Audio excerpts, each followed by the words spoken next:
ఏనానా net అయితే వస్తుందిరా charging ఉందా ల్యాప్టాప్ ఉంటే యూస్ చేసుకోండి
నరేష్ సార్.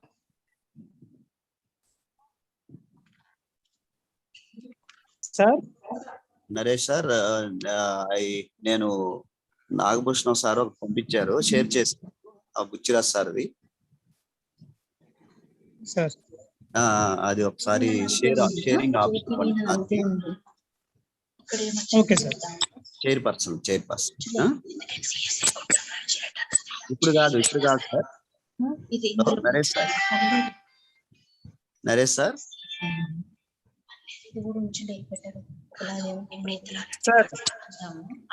అదే అంటే సైంటిఫిక్ సెషన్ 1 చైర్పర్సన్ ఏంటంటే రిసోర్స్ పర్సన్ ఇంట్రడ్యూస్ చేసేటప్పుడు పెట్టాలి. Okay sir. Right. I request all the faculty members should mute your phones. Microphones mute cheyandi. I request all the staff members, you can mute the microphone.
Srikala madam.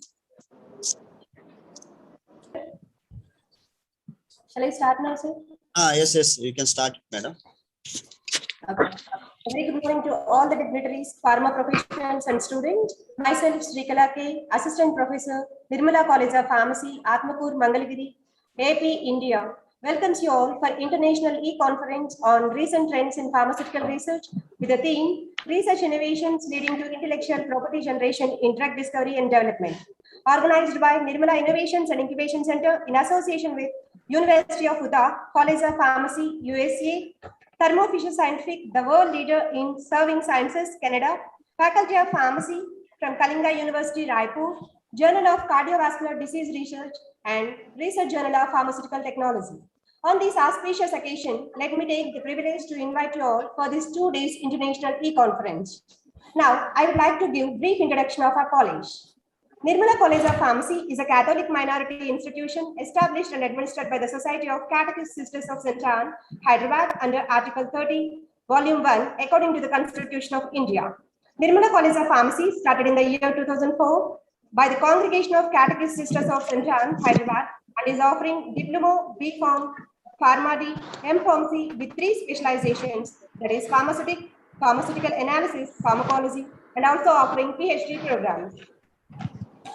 The institution is approved by AICTE in New Delhi, accredited by NAC, approved under UGC 2F and 12B, and also approved by PCI, and affiliated to Acharya Nagarjuna University, and secured all India NIRF ranking 76-100 band in pharmacy division from past 5 consecutive years. The institution received grants of 55 lakhs worth from various governing bodies like AICTE, DST, ICMR, TP Association of India. With these achievements, our Nirmala College of Pharmacy has been successful in providing and maintaining high quality in teaching and research in pharmaceutical sciences. Along with these achievements, the great innovation and Nirmala Innovations and Incubation Center was accorded 4.5 star rating for the period of 2019 to 2020. It is also recognized as Mentor Institute by Institutional Innovation Council, Ministry of Education, and Government of India. Now, let us start our Day 1 International E-Conference by inviting our distinguished guests. First of all, I would like to invite Chief Patron of this program, Reverend Sister K. Maria Sundari Garu, Provincial Superior, CSA, Guntur Province, and President of our Nirmala College, to deliver a keynote address. Hearty welcome to you, Sister.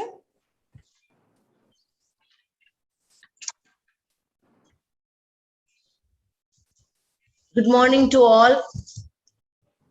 I am indeed glad to accompany and appreciate the growth of the Nirmala College of Pharmacy, even in this pandemic time, with many seminars and international programs. It gives me a joy to note that today and tomorrow, the Nirmala Innovation and Incubation Center is organizing International E-Conference on Recent Trends in Pharmaceutical Research in association with University of Utah, College of Pharmacy, USA, Thermo Fisher Scientific, Canada, and Faculty of Pharmacy, Kalinga University, Raipur. I'm indeed happy to know that the objectives, the 3 objectives I have read it, and one of the objectives which I mentioned now is very, very apt for today's growth and the participation of the students, to provide an international forum for the budding researchers and students to showcase their research in the presence of the eminent scientists. I heartily welcome all the eminent scientists who are the part of this international E-Conference. I now congratulate and wish all the best to organizing committee members, the chief advisor, Reverend Sister Alfonsa, and patron, Reverend Sister Nirmal Jyoti, convener, Dr. S.K. Abdul Rahman, the principal of the college, the organizing secretary, Dr. Sailendar Kumar Mahanta, and also Dr. Ajay Bhoma Reddy, Wilkes University, USA. And I am very, very fortunate enough to be part of this seminar because of all these eminent personalities who are going to enlighten our students with recent research trends. I appreciate and welcome all the participant delegates. Dear delegates, it is your golden opportunity and dream to be a young scientist. I pray and wish all of you that you must be a scientist in your career. I wish all the best for all the resource persons and the college, the staff and students, and the organizing committee and the delegates. And these 2 days will be a very enriching sessions for all of us. May God bless us. Thank you. Once someone can like sponsor and get it, we'll divide it and we'll send it to her. Like we'll phone right after dividing. That will be better. Thank you so much, sister, for your valuable message and blessings. Now, it's my great privilege to invite Secretary and Correspondent Sister G. Nirmala Jyoti to give a message.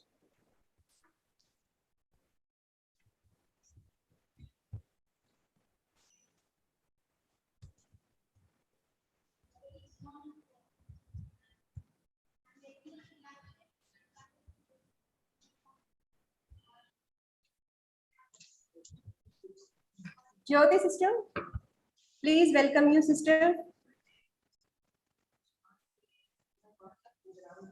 Can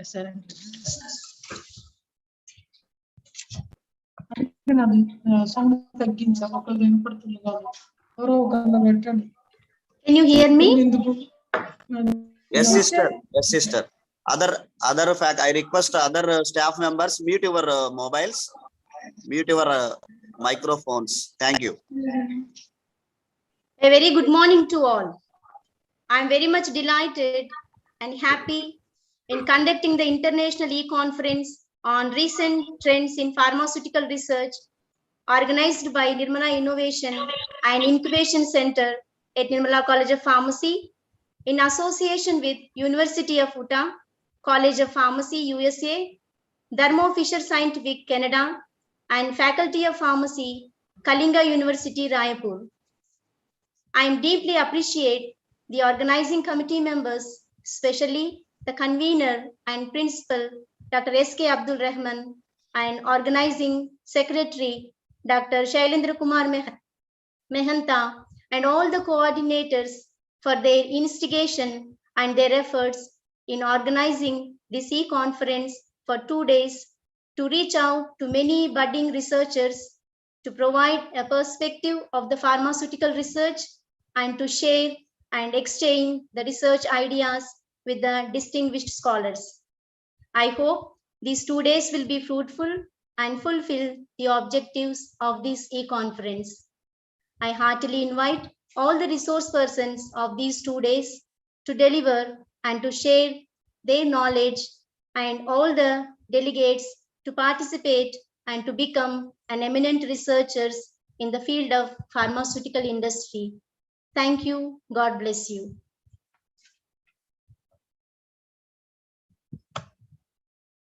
Thank you so much, sister, for your valuable message.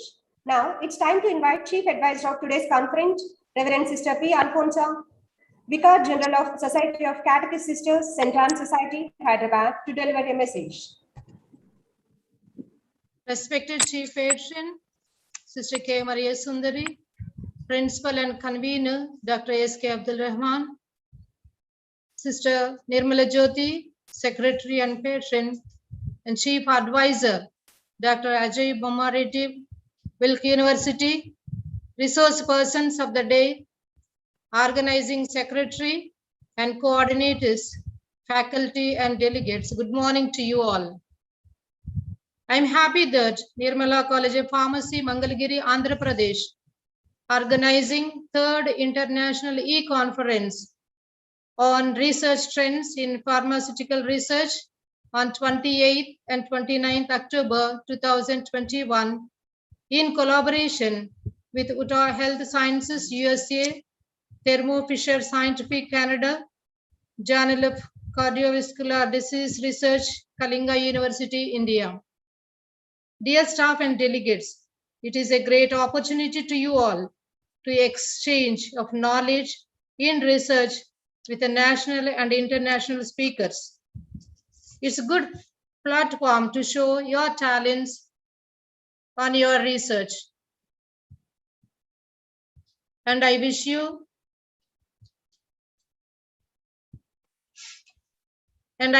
all the best for all the participating delegates in the e-poster and oral presentation. I appreciate the Nirmala College of Pharmacy for their continuous efforts, and I ensure that this program will be the successful one. Best wishes to all of you. God bless you. Thank you. Thank you so much, sister, for your valuable message. It's a great honor to invite our dynamic principal and convener of this international e-conference, Dr. Sheikh Abdul Rahman sir, to deliver opening remarks. Yeah, thank you, Srikala madam. So I am very much delighted that today we are organizing the third international e-conference on recent trends in pharmaceutical sciences with a theme of research innovations leading to IPR generation in drug discovery and development. So this is the good theme we have chosen for this international e-conference, right? So this program organizing in collaboration with Utah Health Sciences, USA, Thermo Fisher Scientific, Canada, Journal of Cardiovascular Disease Research. It is a Scopus indexed journal. Faculty of Pharmacy, Kalinga University, Raipur, India. So these are all we have collaborated and organizing this e-conference virtually. And such a good programs we have organized, and still we are carrying out to the pharmacy professionals and also life science graduates to uplift research skills, then publish the research, deliver the research. So this program, so such a good programs we are organizing to uplift the professionals in terms of their skills, publish the research, either research or review, then deliver the research.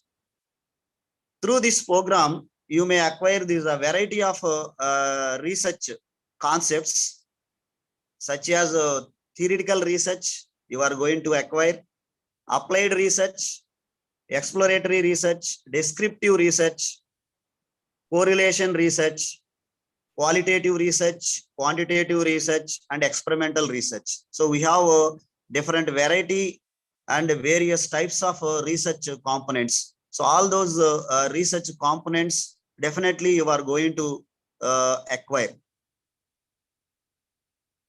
So heartfully welcome all the delegates from throughout the India and also abroad. My best wishes to all of you. Thank you for giving me this great opportunity to share my views and to interact with you all. Thank you all. Thank you so much, sir, for your valuable message. Now, I would like to invite Dr. Sai, sir, advisor of Journal of Cardiovascular Disease Research, to deliver a message.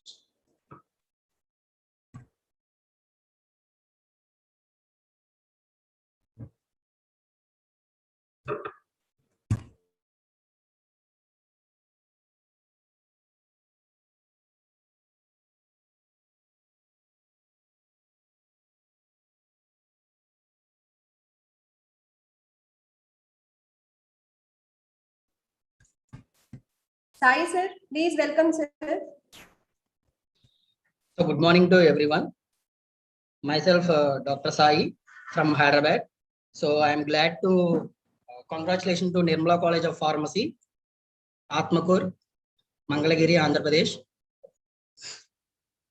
This is the international e-conference on recent trends in pharmaceutical sciences First of all, I glad to congratulations to all the faculty members and the organizing committee. So this is the conference very useful to current trending technologies like the pharmaceutical fields today's plays very important key role. So already we identified that. So recently we are facing so many problems in medical field, like we facing that corona. So at the time so many medicines came, so that helps to so many people to survive their lives. So like this conference, I saw so many papers we received from so many institutions and colleges and universities. So those are very, very good in quality, and they are maintaining very good research. So this research is very useful to today's world. So I am encouraging this type of research in my institute also. So I glad to congratulations to Nirmala College of Pharmacy. So coming to journal, this is the JCDR online. So this journal is verifying all research papers, whether they are doing in current way or in conventional way. So we identified that all research papers in good quality. They are identified very, very new things, not old things. So it is very useful to current technologies and current pharmaceutical research supporting team. So once again, I heartily congratulate to Nirmala College of Pharmacy regarding this conference. Thank you.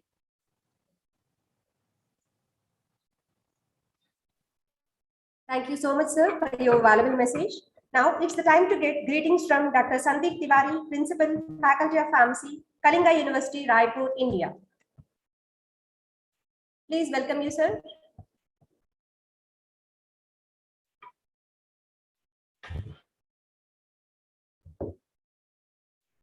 Sandeep, sir.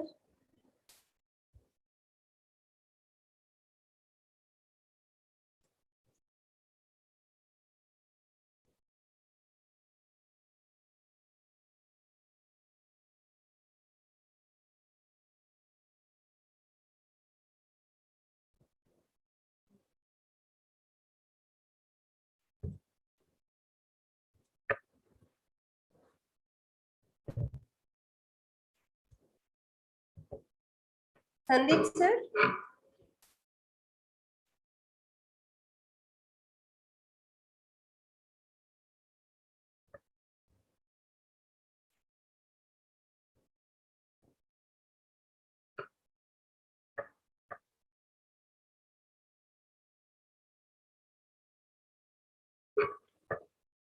Sandeep, sir, is the Professor and Principal of Faculty of Pharmacy, Kalinga University, Raipur, India.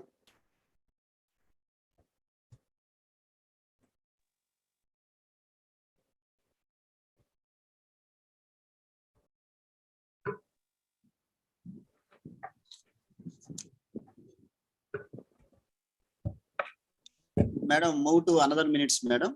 Another minutes. Okay, sir. Thank you so much for all the dignitaries. Now, I would like to invite dignitaries for the souvenir release.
hearty congratulations to the scientific committee.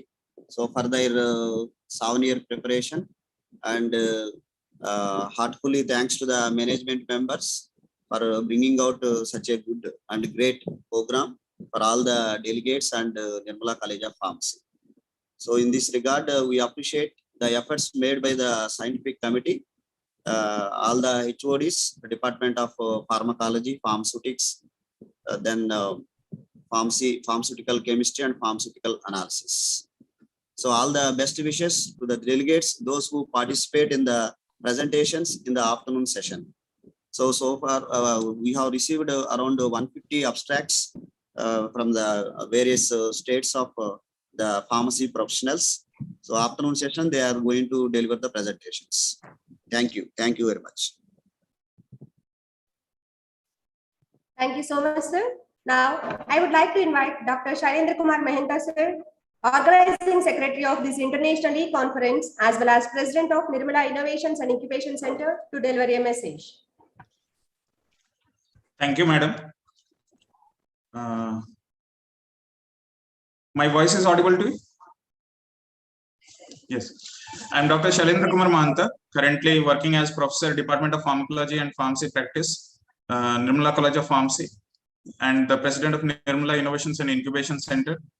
I thank the management and the principal for providing me the opportunity to act as the organizing secretary for the event.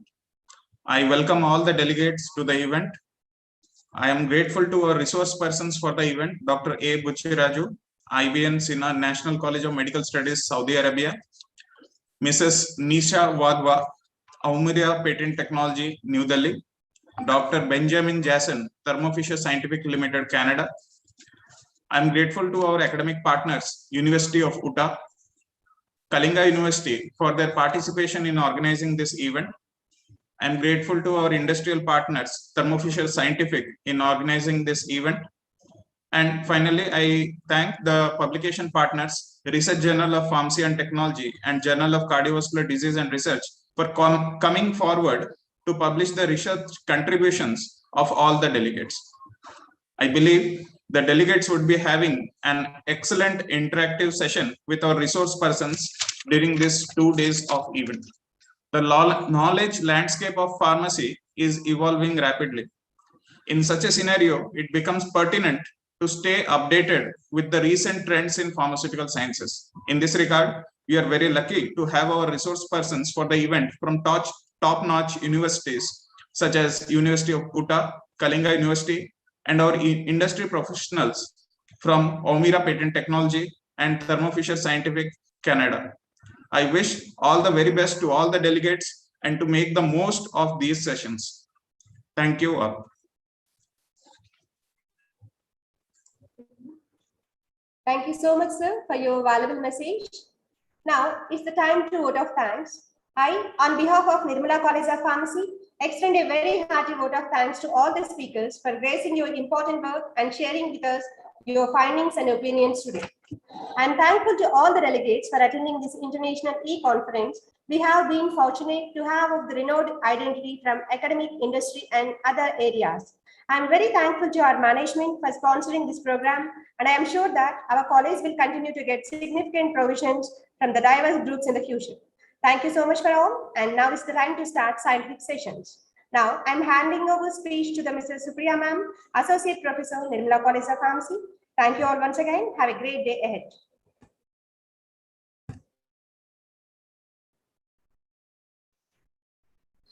Thank you, Mrs. Srikala Ma'am.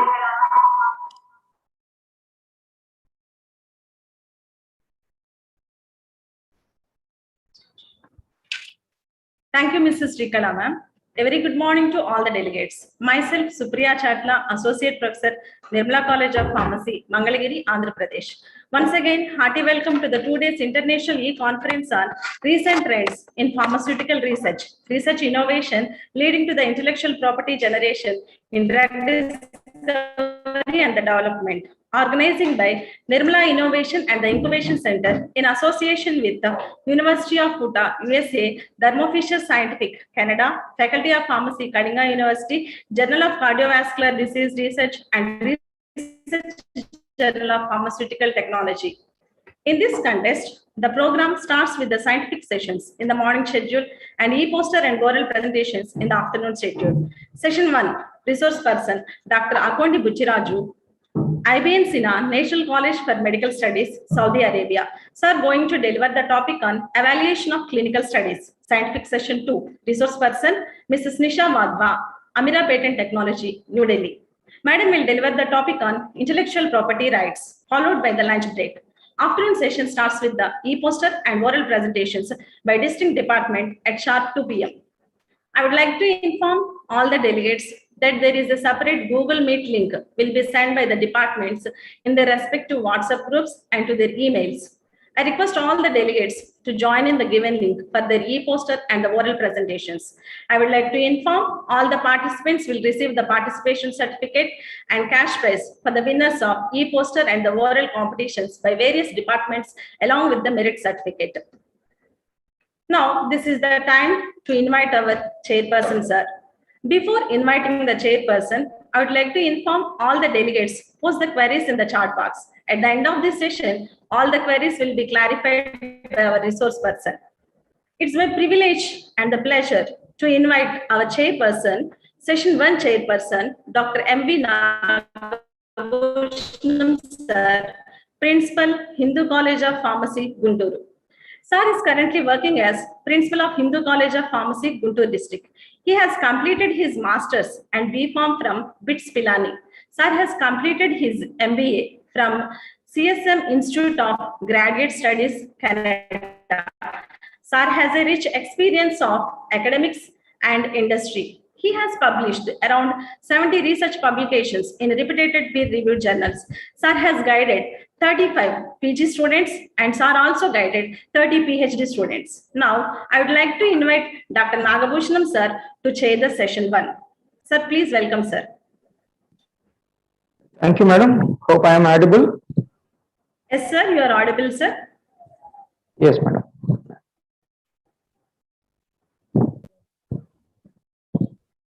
It's a great pleasure and good morning to all the participants and delegates. And on behalf of Hindu College of Pharmacy, it is my pleasure and take it as the privilege to act as a chairperson for this session. And I congratulate the Nirmala College of Pharmacy, especially the all organizers who are conducting this international e-conference on recent trends in pharmaceutical research, a two-day program, which is starting with one of the resource persons, a renowned scientific pharmacologist, Dr. Buchinaidu Garu, PhD in pharmacology, and who is working as the assistant professor of clinical pharmacy and pharmacology in one of the National College for Medical Studies, Jeddah, Saudi Arabia. And I invite all these delegates and students and the participants for this research innovations leading to intellectual property generation in drug discovery, which is going to be organized by the Nirmala College of Pharmacy Innovation and Incubation Center. And I heartfully thank and congratulate the chief patron, Reverend Maria Sundari Madam, and the patron, Reverend Alfonso Madam, and convener Dr. S.K. Dr. Sheikh Abdul Rahman sir for organizing this wonderful event. And coming to today's speaker, sir has 16 years of overall experience in teaching pharmacology and also active pharmacology research. Sir is PhD from Andhra University in Pharmacology, Visakhapatnam, India. And sir is a trained pharmacovigilance specialist and is a specialist in molecular biology techniques and ICSI at the University of Kent. He learned this particular carrier mapping and completed course in essential skills in medical education under Professor John Dent, University of Dundee, UK.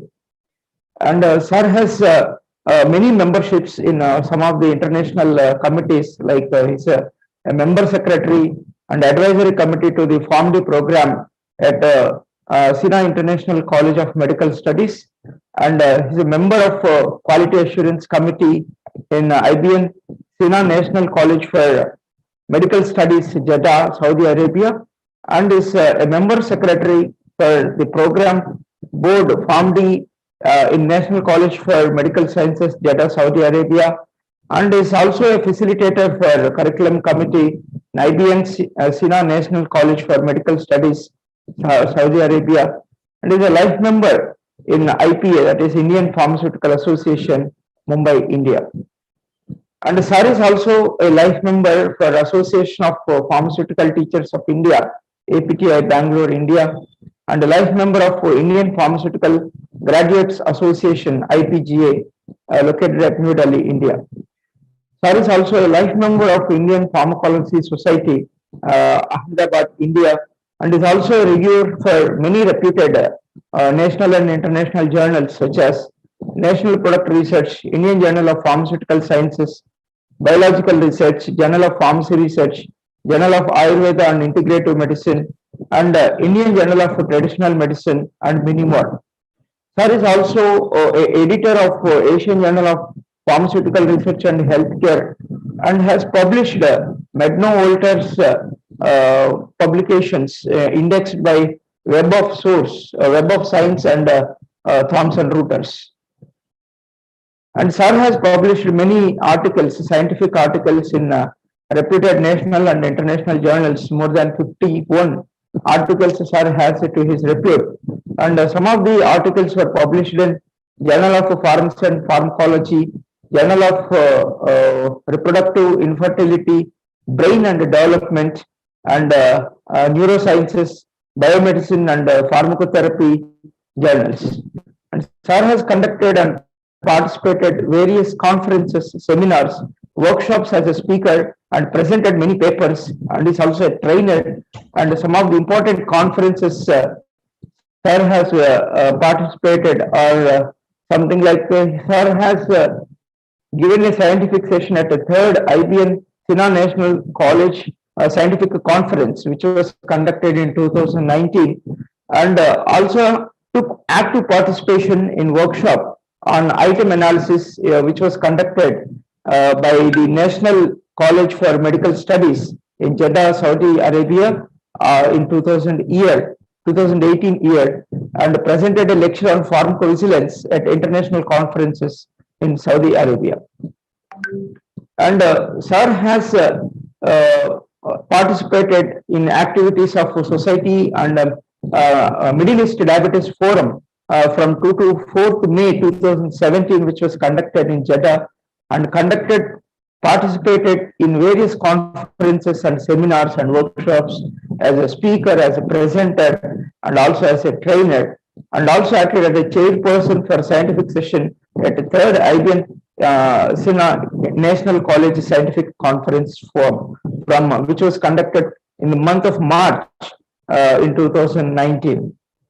And sir has actively conducted workshops and on item analysis in 2018, which was conducted by Sina National College for Medical Studies in Saudi Arabia, and presented a lecture on pharmacovigilance at the 3rd International Conference of Saudi Diabetes Society, and also in participation with the Middle East Diabetes Forum.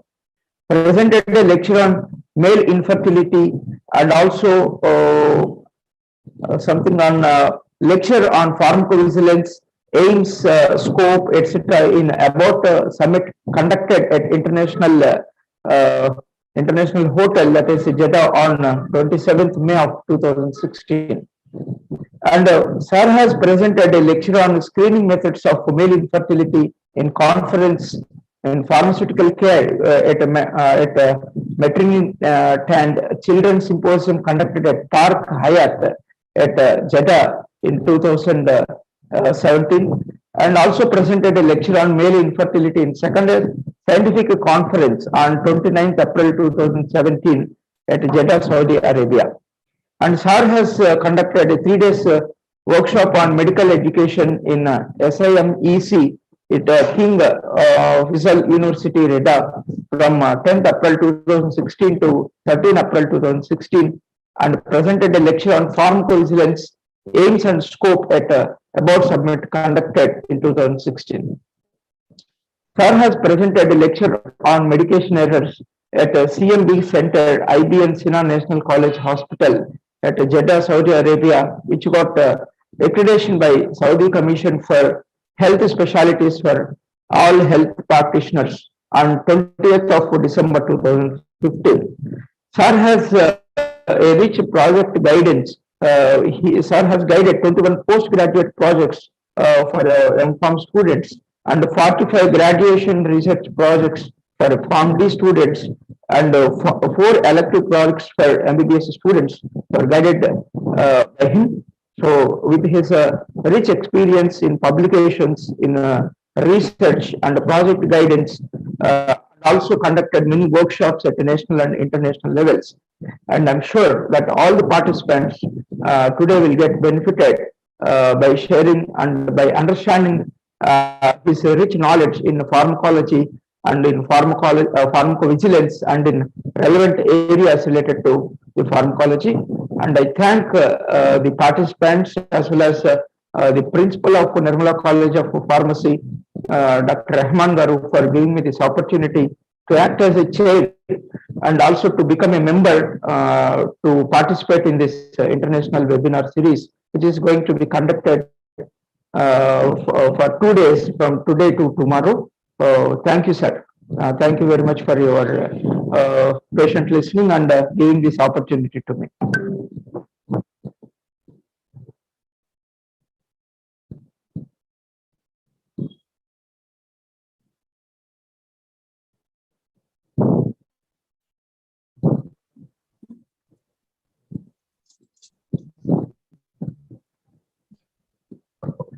Thank you. Over to Supriya, madam. Sir. Yeah. So just you invite the resource person, sir, to deliver the talk, sir.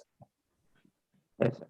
Okay, thank you. Now it's time to, from my side, I request the detailed introduction. Thank you for that. Thank you very much. And thank you, Nirmala College, for the invitation.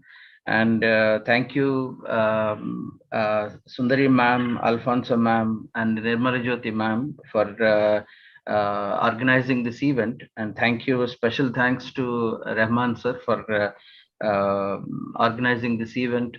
And this is a great initiative by you, because this is really going to be useful, because I have gone through the profiles of various other speakers participating in this conference, and that's really nice to see all the way from US, the speakers from US and other countries.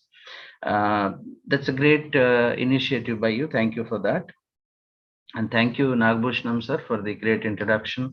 And it's all because of the college where I'm working currently, and my teachers, of course, and the university from where I graduated. Hope my voice is clear. Yes, sir. Yes, sir. Yeah, thank you. Thank you. Yeah, thank you. So today I would like to, can I start my session, sir? Sure, sir. Sure. Yeah. That's great. Okay. And thanks one and all for organizing this event and inviting me to interact with you. I'm sure you must have learned about this already in one of your subjects, probably. Yeah. So, and my point of view, or my experience, or my point of view on this subject probably allows you to understand this topic from a different perspective, right? I'm sure all of you must have gone through this, so all of you must have knowledge about this, but probably this is going to be my perspective, right? This is my, my opinion, right? So basically, my topic today is evaluation of clinical studies. And as sir said, Sir, excuse me, sir. Yes, ma'am. Bujraj, sir. Yes, ma'am. Please tell me.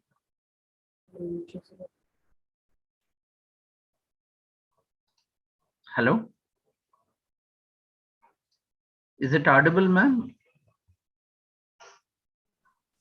Sir, your voice is not clear, sir. It's not coming clearly, sir.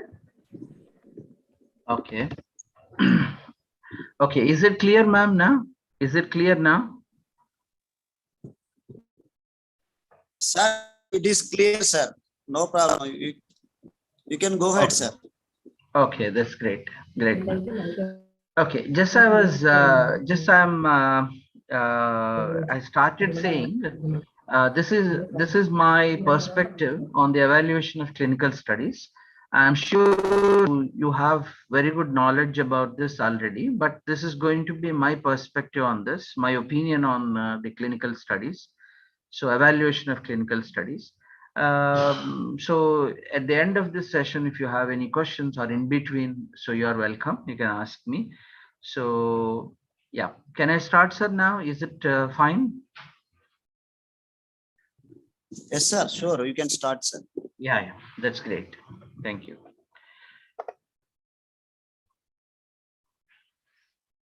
So the learning outcomes of this particular session is about the components for evaluation of clinical studies and evaluation of clinical studies based on the study design, right?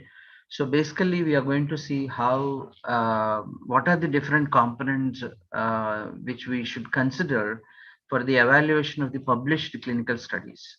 You know very well that any study which is conducted as in the form of a clinical study and published, so there's no guarantee that all these studies are having the same quality of information.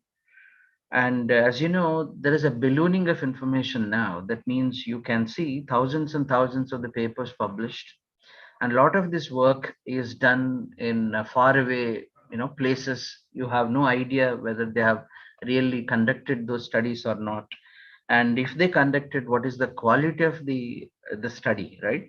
So if the quality of the study is compromised, then how can we believe those results?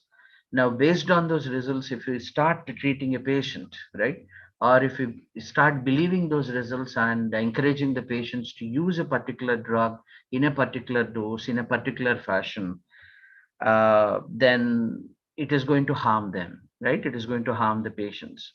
So instead of believing them as it is, sometimes you are a pharmaceutical researcher, for example, and if you start believing whatever the researcher says, whatever the publication says, and start continuing with your research, you may end up in finding something which is maybe false or maybe not 100% true, right? So these are all going to be some of the possibilities we have, right? So how to avoid that, right? So what are the components for evaluation of the clinical studies which are published in the various journals? And evaluation of clinical studies based on the study design is going to be my core topic for today. But there are other components as well. But because of the time limitation, we cannot take up all the topics. So the next 45 minutes to 1 hour, we are going to spend our time on the evaluation of the clinical studies using the one parameter, that is the type of the study, right? So there are many components for the evaluation of the published clinical studies. One is type of study, that is study design basically, which is very important one. And the next one is journal, authors, purpose of the study. Third is methodology. What is the randomization they selected, the blinding process, all that. And then statistical analysis, what kind of statistics they have selected, whether they selected a proper, the statistical tests or not. And then results interpretation and conclusion. So these are the various steps or components we have in the evaluation of the published studies, published clinical studies. So the first one is the type of the study or study design. We will concentrate on that, which is considered most important one out of all these components. If somebody compromised on the type of the study, then the remaining parts are obviously, it's not necessary to go through the remaining components, right? So the first step is the type of the study. So when you download a published study and when you are reading it, the first thing you should check in the published study is the type of the study design they have selected, right? Now, before going to the type of the studies, I would like to ask you, like what is the the mix of, or maybe I would like to ask uh, Professor Rahman sir. Just I want to ask you, like, what is the mix of the students we have? Are we like we have some pharmacy practice, PharmD students here, or most of the students are B Farm? Like, who are they actually? Can someone tell me? Rahman sir, can you please answer me?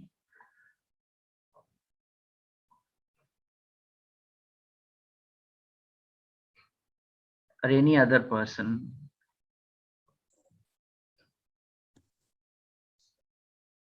Sir, both Farm Day and B Farm students, both are attending this session.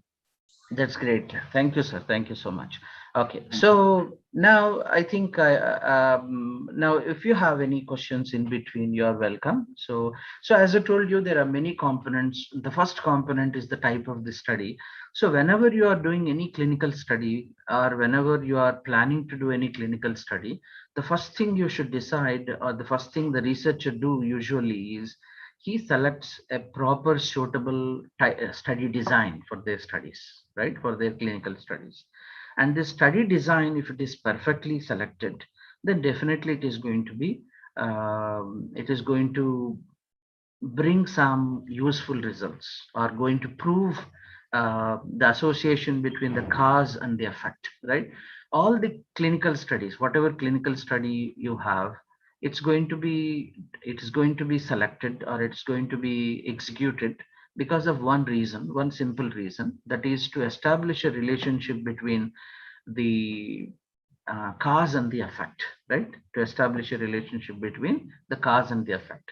Like, for example, we have the patients with lung cancer, suffering from lung cancer, and you want to know what is the cause of this increased incidence of lung cancer patients, right? Increase new cases of lung cancer. So there are new cases of lung cancer in a particular community or a particular society, and you are interested to know what is the cause of this, right? Now, when you are looking into the cause, now the first thing you should do is you have to ask the patients, what is their lifestyle in the past, right? Whether there is any habit of taking smoke. If there is a habit of taking smoke, then how many cigarettes per day he smoke. All that information you are going to collect from them. So this is going to be, then you can find an association between a particular cause and the effect which you observe now in the patients. The effect is the lung cancer, and you are trying to find a cause, right? So basically you are trying to establish a relationship between the cause and the effect. So this establishment of the cause and the effect association, for that reason, you require a proper study design, right? So that study design, if it is suitable, that means suitable to establish this particular relationship, then the results will be believable. Otherwise, you cannot believe them. You understand what I'm saying? So in this particular example, if I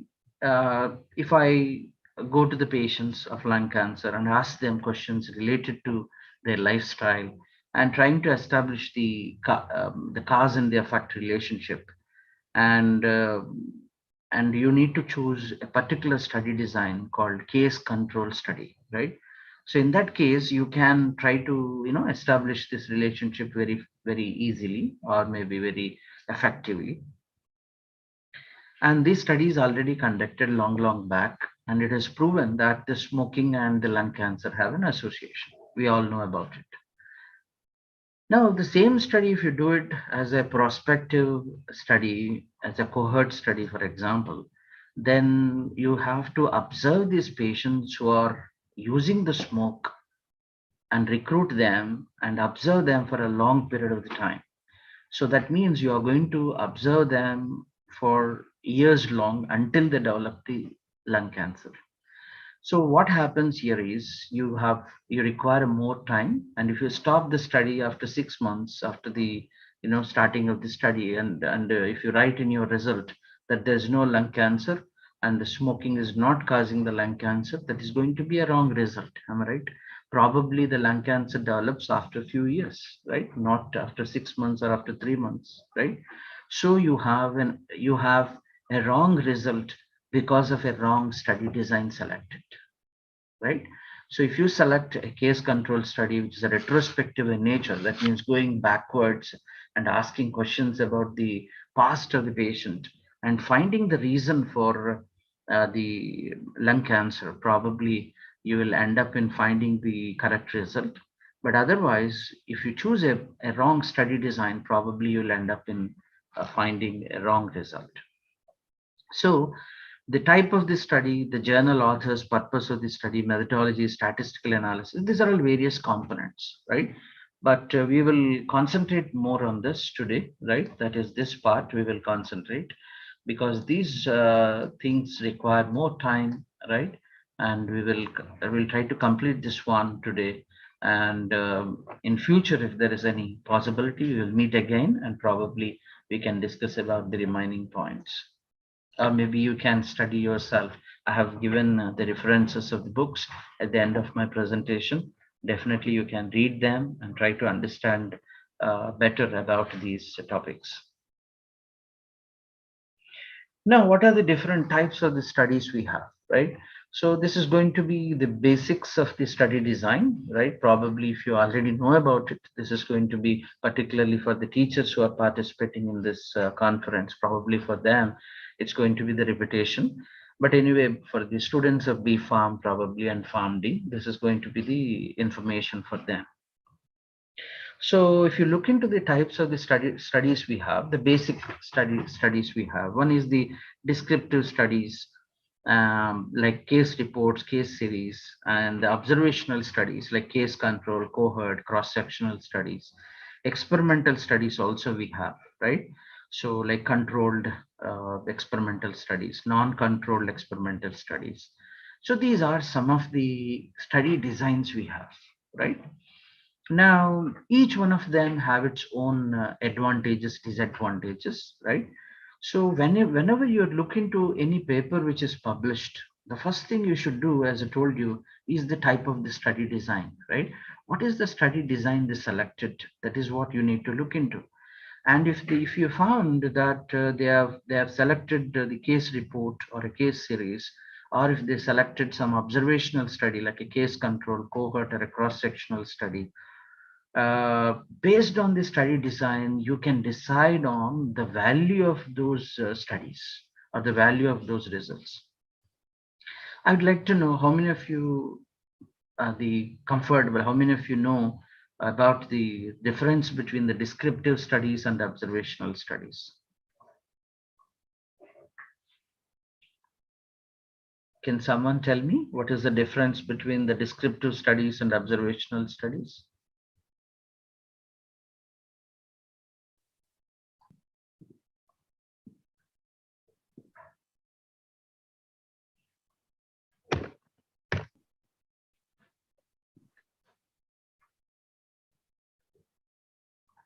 Any idea? Okay, no problem. So I'd like to, yeah, anybody is answering?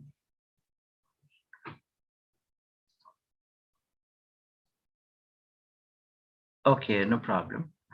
Okay, so we have the descriptive studies and observational studies.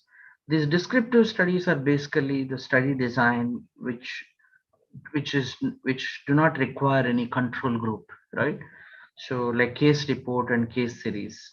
You can also call them as descriptive observational studies, probably, right?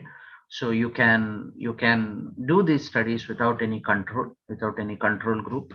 So case reporting, case series are the two types of study designs comes under this, which are having low value, right? Their value is very less. That means if somebody do these case reporting and case series and published a paper, and that paper has some result in that, please don't believe it until unless that particular result is substantiated with some other study design.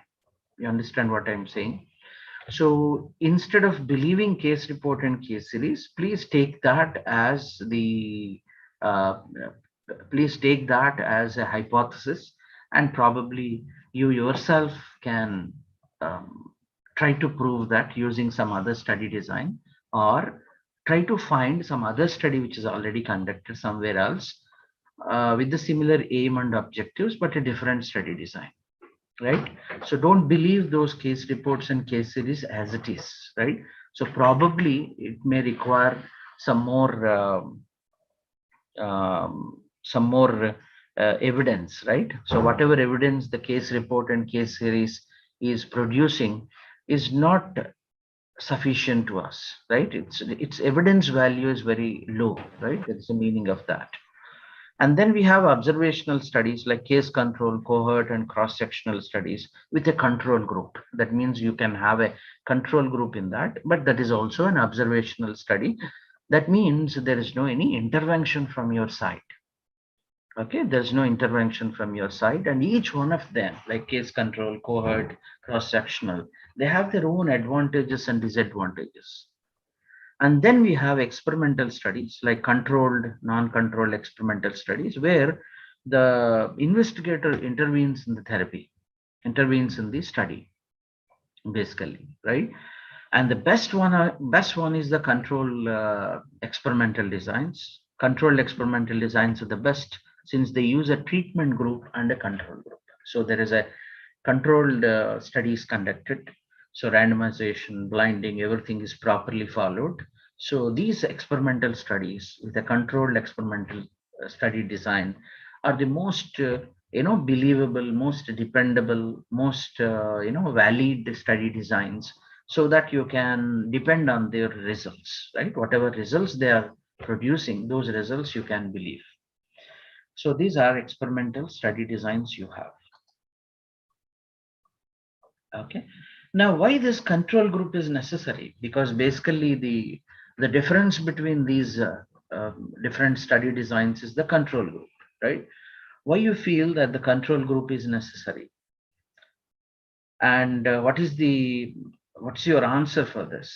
Why you think that the control group is necessary? What's your answer? Can someone tell me the answer, please?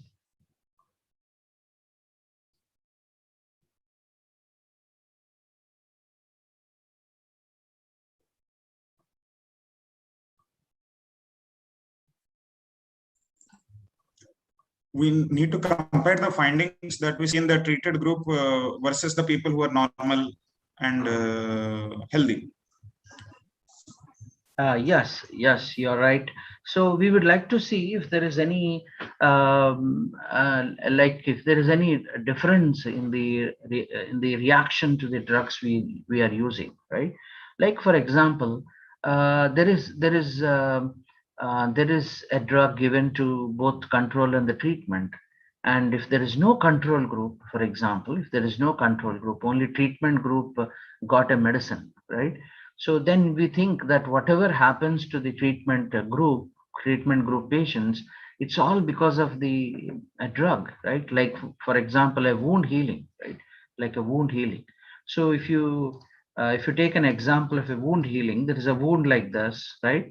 And without application of any ointment, without application of any medicine, so within 7 days this is healed, right? For example, there is a wound here on the skin, there is a wound, external wound, and within 7 days it is cured without application of any ointment, without application of any medicine.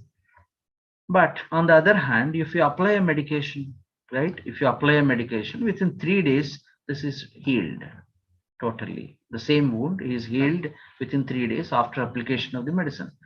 So you have a control group. That is why you can see the difference between the healing process, right? Here it takes 7 days for the healing. Here it takes 3 days for the healing, so that the ointment or the antimicrobial drug which you are used as in the form of an ointment is actually helped the patient. Am I right? But for example, if you are not having this control group, how can we understand the advantage of this drug? How can we understand this? advantage of this drug, right? So that is the reason why actually we require a control group to compare and understand the importance of the drug and to prove that the drug is effective, right? The drug is effective. Now, what kind of controls we can have? We can have a placebo control, active control. We can have a no treatment group. We can have a historical control, right? But placebo, if you take a placebo, for example, right, which is like a starch tablet, something like that, is not going to be used in the clinical studies because of the ethical issues we have, right? We cannot just give them a placebo, right? But in one condition, placebo is acceptable. We can give placebo in one condition. That is, for a proper blinding, placebo can be used, right?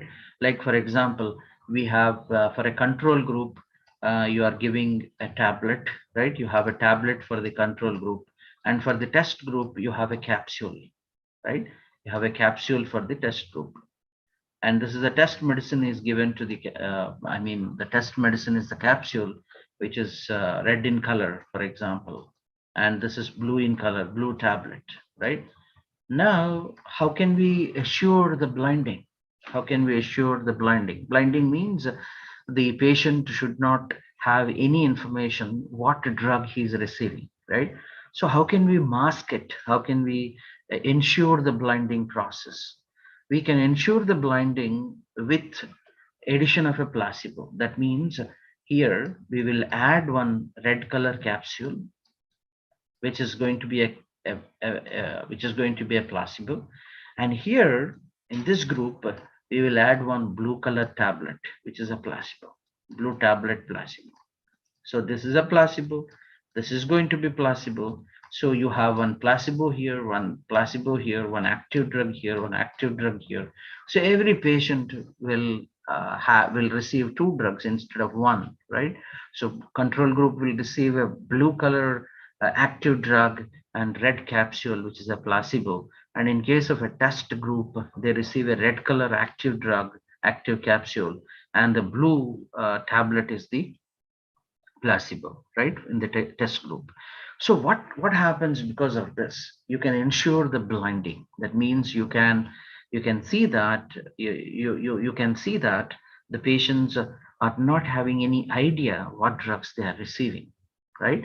So you can ensure the blinding, and you can see that the blinding is not compromised, right? There's no bias. There is no bias. There is no effect of that on the result. So then we have active controls as well, no treatment control, and then historical control. Can anyone tell me what is the historical control?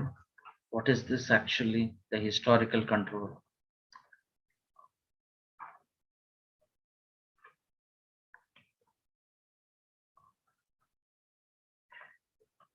Okay, no problem. Historical control refers to something which is from the past, right? Something from the past, you are comparing your result with the past result, something like that is called historical control. Okay. The control group helps account for the factors other than the treatment that might affect the study results. Investigators compare the effects seen in the control patients with those in the treatment patients to determine if there is a difference between them. So basically, you are trying to see what are the other factors which are influencing. Like, there are lifestyle factors, there are genetic factors, there are, the food and other things. There are OTC, over-the-counter drugs, which the patient takes sometimes. So those factors also influences the patient's health, patient's physiology. So in order to overcome, in order to overrule that, in order to avoid that, the wrong interpretation, we need to have the control group. So at the time of the clinical studies, not only the drug which you are interested in, not only the drug which you are giving, but there are some other drugs the patient sometimes uses. He is eating some food and he is having certain lifestyle,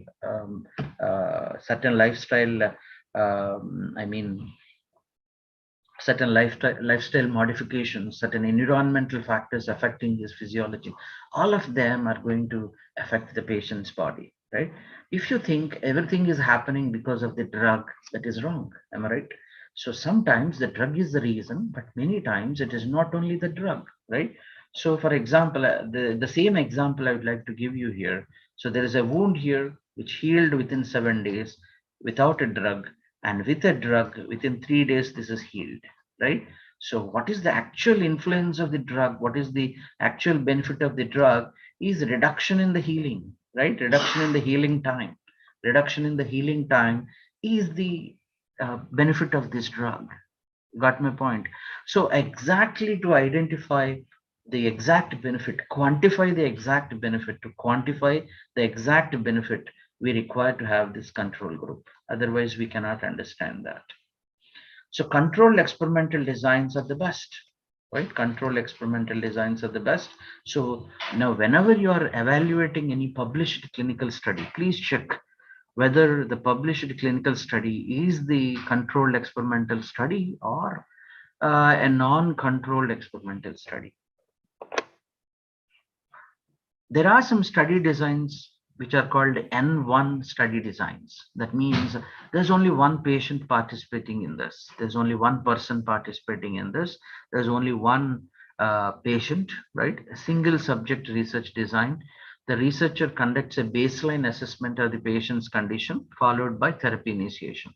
So the baseline parameters are taken. Now, when they, at the time of admission of the patient, his temperature, his blood pressure, and his heart rate, everything is collected. Then the treatment is initiated. After the treatment, again, the same parameters are again collected. And if there is any improvement or if there is any change happened in his physiology, that is going to be noted down, that is going to be published. This is called N1 study design. It can be beneficial for studying individuals with rare conditions, rare diseases. This is going to be useful.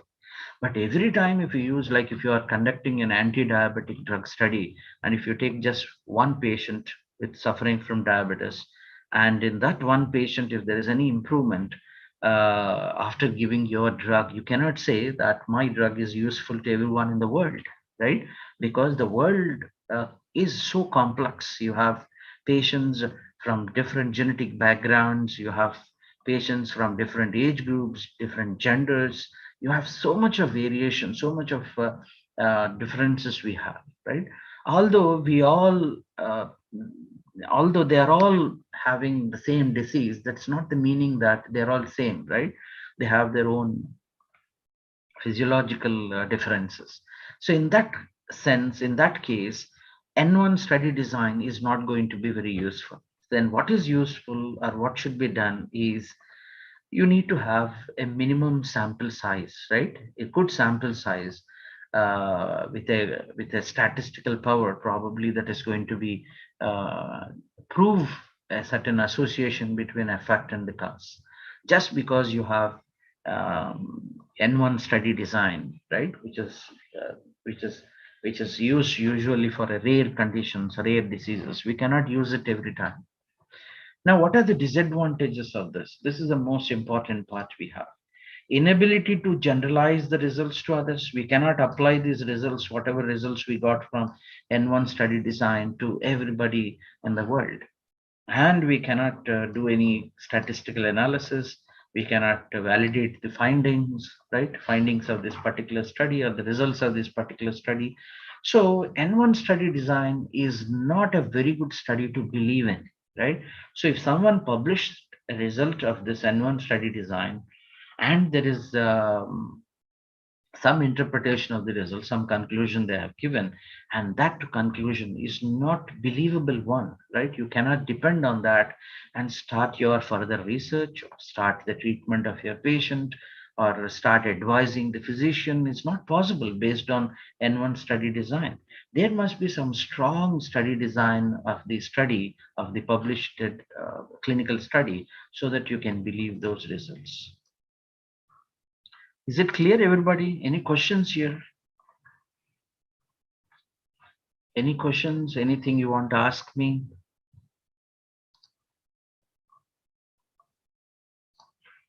Okay. Now, compared to N1 study design, the observational studies like case control, cohort, and cross-sectional are better, right? So why they are better? Because you have some sample size calculated for them, and you have the control group as well, right? And you can have a comparison between the control and the test. The treatment taken or other exposures studied were not given by the study investigators. Observational designs are generally used when it is not possible to conduct a control studies. Sometimes controlled studies are not possible because of various reasons, right? Like, for example, in the earlier I have given an example, smoking and lung cancer. In that case, experimental study probably is not possible because we cannot recruit a healthy volunteer and ask him to take 10 packets of cigarette every day until he develops a lung cancer. That is a big unethical study model, right? Which cannot be practiced, which cannot be adopted. That's the no chance, right? And observational designs are generally used when it is not possible to conduct the control studies. For rare conditions or those that require a long time to develop, for example, we need to go with observational study designs, right? So what you are looking for, or what you are observing in the clinical study, right? If you are finding the observational study design, please check what is their aim, what is their objectives. Is there any possibility to conduct experimental study in that particular, for that particular aim and objectives? If it is possible, but still they have done an observational study, probably there is lacuna in their studies design, right? Because there is a possibility to do an experimental study, a controlled experimental study, but they opted for a observational study, which is having a lesser evidence value. So don't believe those results. Wait for some experimental study, or you yourself plan an experimental study using the hypothesis they propagated, right? So for observational studies, you can generate a hypothesis. You can generate a hypothesis from observational studies, but you cannot prove that hypothesis with observational studies most of the times. So except in certain conditions, observational studies are okay, acceptable. But if there is a possibility to do a experimental study, please expect experimental study results. Please search for that. Or you yourself do an experimental study. So there's an example for observational study. This is a rare condition where observational study is the only possibility, right? We cannot do an experimental study in this case. Coffee consumption on pancreatic cancers. Now here, that's definitely, it is not possible to do an experimental study design. So this is my question for you all. Is there any possibility to do an experimental study? In my opinion, it's not possible. If you have any different opinion, please explain to me. Coffee consumption and pancreatic cancer as an experimental study. That means you have to recruit the healthy volunteers, and you have to give them the coffee every day, right? For a few months, few years, and then observe the development of a pancreatic cancer in them. And how many of them will develop pancreatic cancers, you will note down the result, right? Is it possible to do like that? Is it acceptable ethically, morally, in all the, the societal rules and regulations? Is it acceptable? Can we do that? Is it appropriate to use an experimental study design in this particular case? In my opinion, no, right? What's your opinion?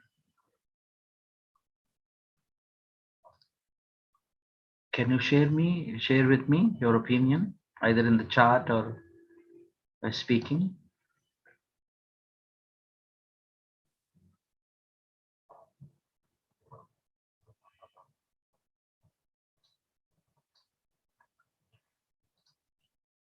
Okay, no problem. I hope you're all listening, right? My voice is audible to you.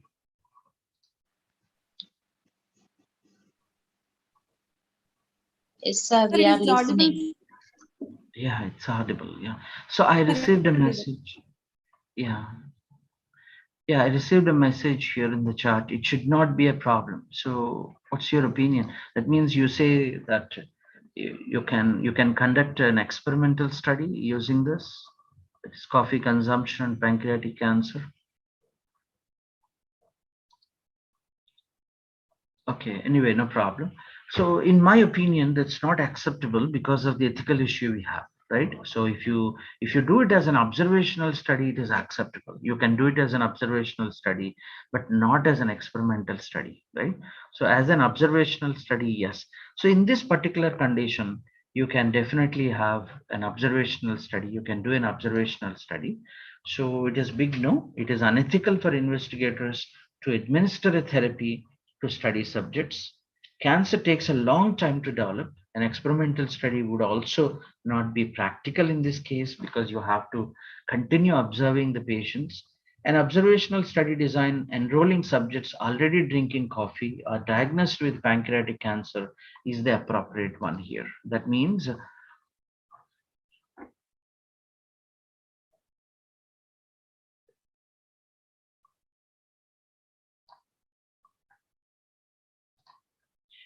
ethical committees actually will not agree to do this kind of studies because you're asking a patient, you're asking a healthy volunteer to take a coffee, and you are going to observe him for a long period of the time until he develops a pancreatic cancer. So it is basically unethical, right? Asking a person to drink a coffee for your study, asking a person to take a smoke for your study, asking a person to drink alcohol for your study is not acceptable, right? So that is why it is unethical, right? Unethical for investigators. But as an observational study, yes, we can do it. That means we can identify the subjects who are already drinking coffee, right? Or diagnosed with pancreatic cancer and take the life history of the patient. Okay, like life history of the patient. So those things are possible. As an observational study, it is acceptable, but not as an experimental study. So there is a big difference between an experimental design and observational. In some cases, this is must. In some cases, observational study is acceptable. So, but overall, if you ask me, which one is having a more evidence value, which one is having more valuable, experimental study design is more valuable, right? But in some cases, it cannot be conducted like this example, right? In that case, observational study is fine, right? Observational study is fine. You can go with the observational study. You can believe those results. There's no problem. Okay, like prevalence studies, for example, you are trying to find what is the prevalence of disease, a particular disease, then observational study is okay. Now, in this slide, actually, this is about which one is the best, right? So in general, the order of the study designs from the strongest to the weakest. This is, again, I'm saying in general, right? But there are always exceptions. There are always exceptions, right? There are always some study designs where there is exception is acceptable. But in general, this is how the best and the weakest, right, observational study designs we have. This is the experimental studies, which are the best control experimental. Then prospective cohort is the second best. Then case control and cross-sectional retrospective cohort studies. These are the next best, right? So this is the number one, this is number two, this is number three. So this is the most strongest. This is also strong. This is the weak, and this is also weak, right? So if someone published a result of a clinical study, please check what is the study design they have. Is the study design, like if there is a example like earlier slide, it's fine to conduct an observational study, but if they can conduct an experimental study, but they still conducted the observational study only, that means they have not followed a proper study design. Due to their possible disadvantages, observational studies cannot prove that a drug or an exposure caused a certain outcome. Only well-diagnosed control experimental studies can do this. Observational studies can still provide very useful information when it is not possible, feasible, ethical to conduct an experimental study. So whenever it is not possible to conduct an experimental study, observational study can be done like the earlier example, right? Like coffee example or a smoking example, right? So in that case, observational is acceptable. Okay, so please check what kind of study design they selected. How to apply this knowledge to practice? If a news report claims a drug causes an adverse outcome from an observational study, this might not be accurate. So it may not be accurate. If the results are from observational study, please think twice before believing it. Further investigation is generally needed for confirmation. For the weakest study designs like case control, cross-sectional, retrospective cohort, confirmation of their results by further study is even more important. Please don't believe everything, whatever you read, right? Look into the study design they have. Because of the ballooning of information, because of the vast information, we have no idea who is actually publishing the true information, who is publishing a false information, or who is publishing the wrong results. We have no idea. And there are many financial interests as well in the research studies conducted.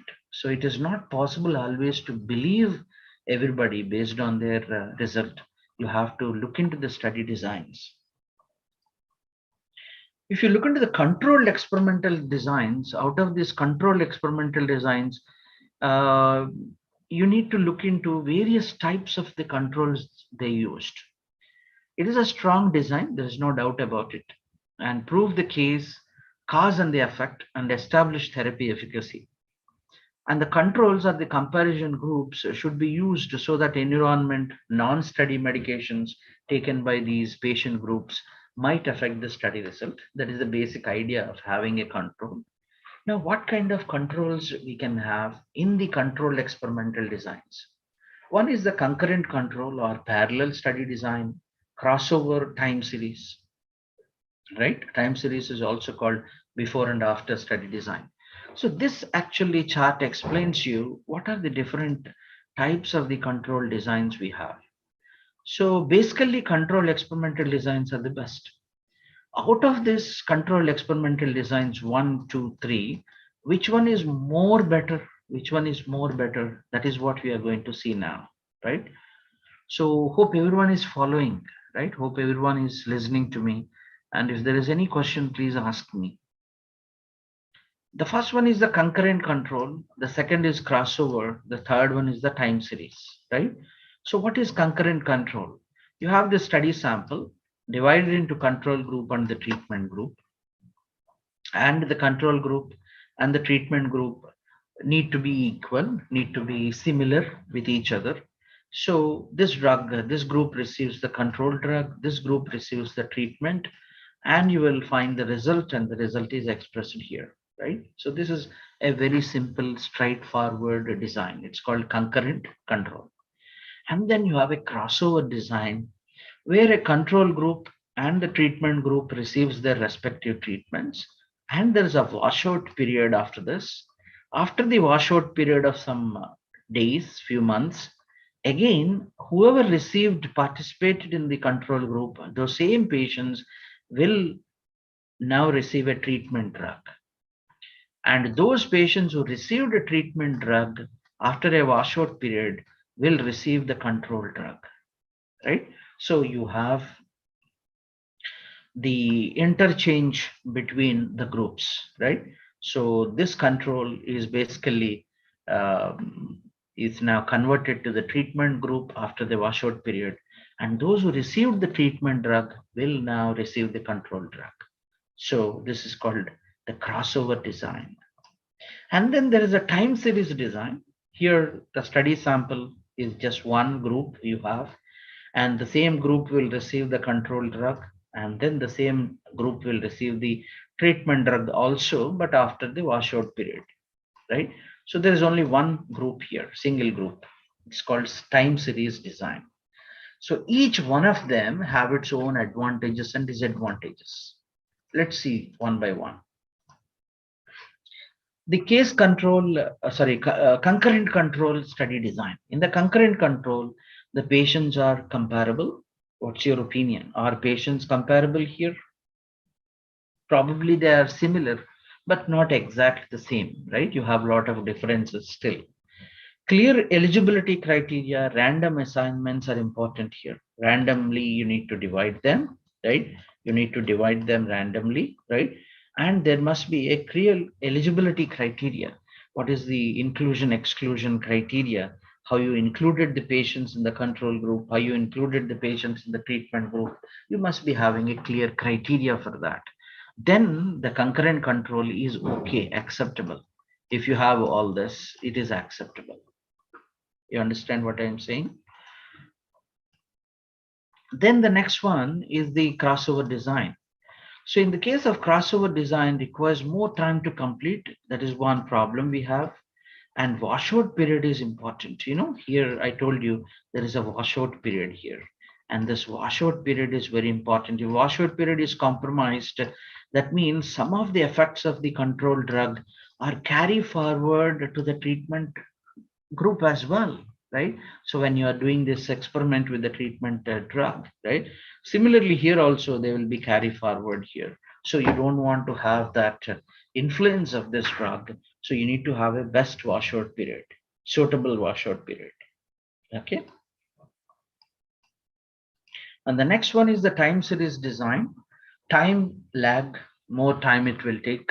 Washout period is very necessary, and carryover or other sequencing effects are very common in the time series design, right? So there is an issue with the time series design. There is an issue with the crossover design. There is some disadvantage with the concurrent control also, because the patients are not comparable here. The patients are not comparable here.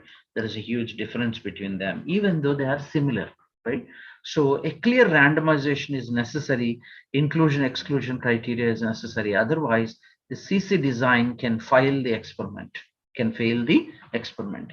So if somebody says that I did a controlled experimental study design, please ask him what is the type of the control design you used.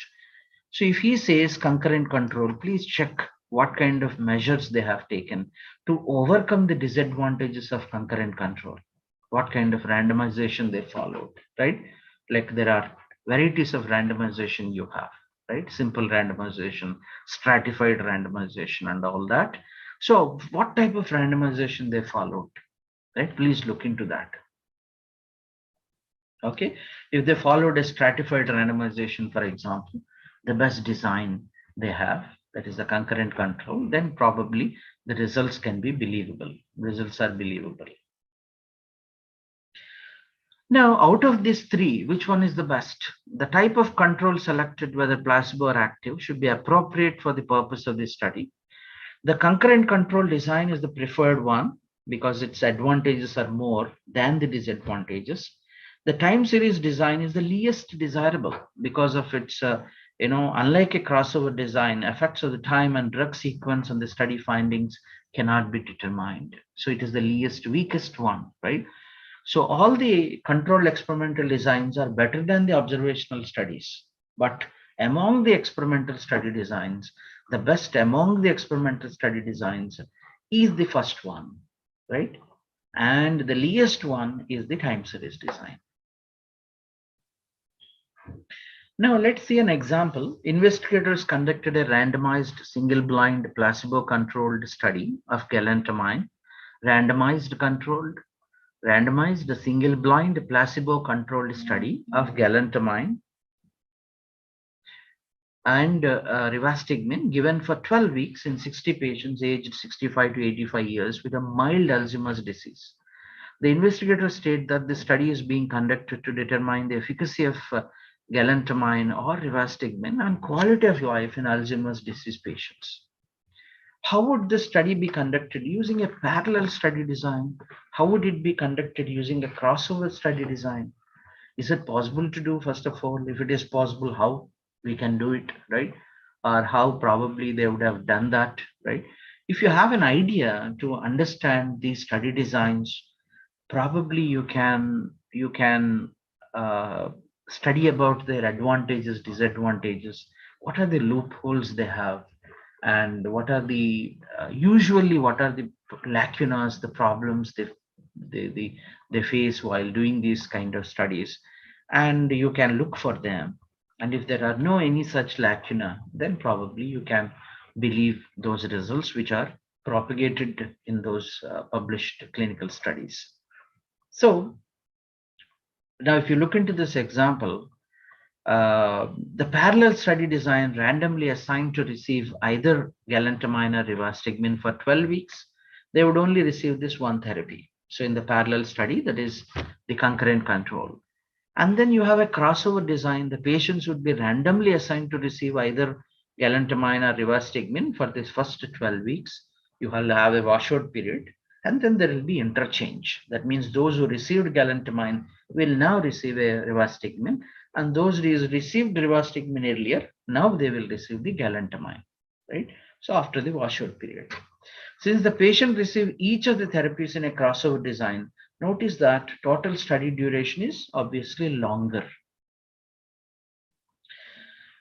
Now, why this? Why we should look into these study designs to believe somebody or some clinical study?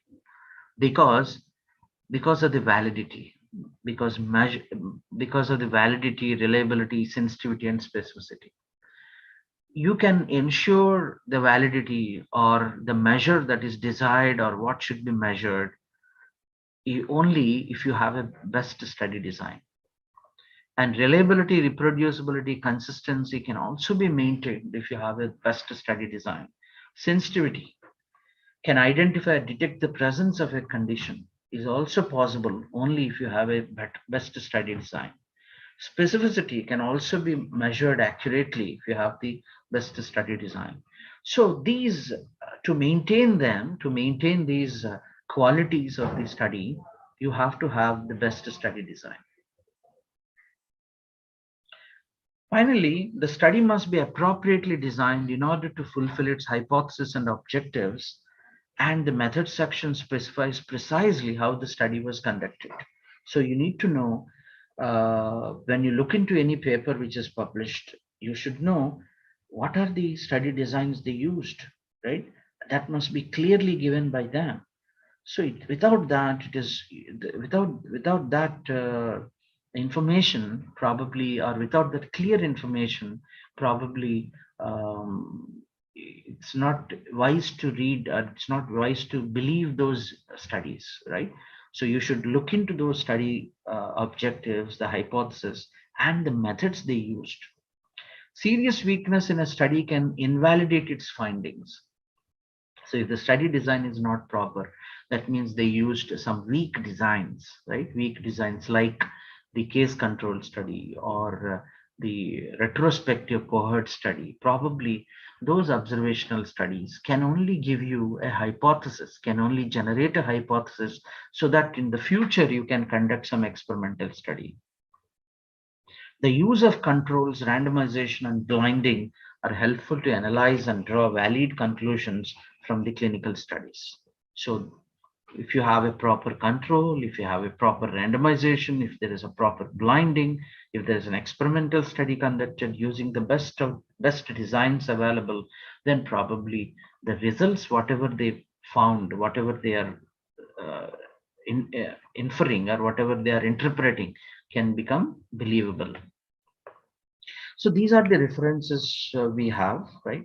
So how to practice and teach EBM, the latest edition, and Christine Bond, evidence-based pharmacy from a pharmaceutical press, and Martin Doyce, which is again evidence-based practice, a primer for healthcare professionals.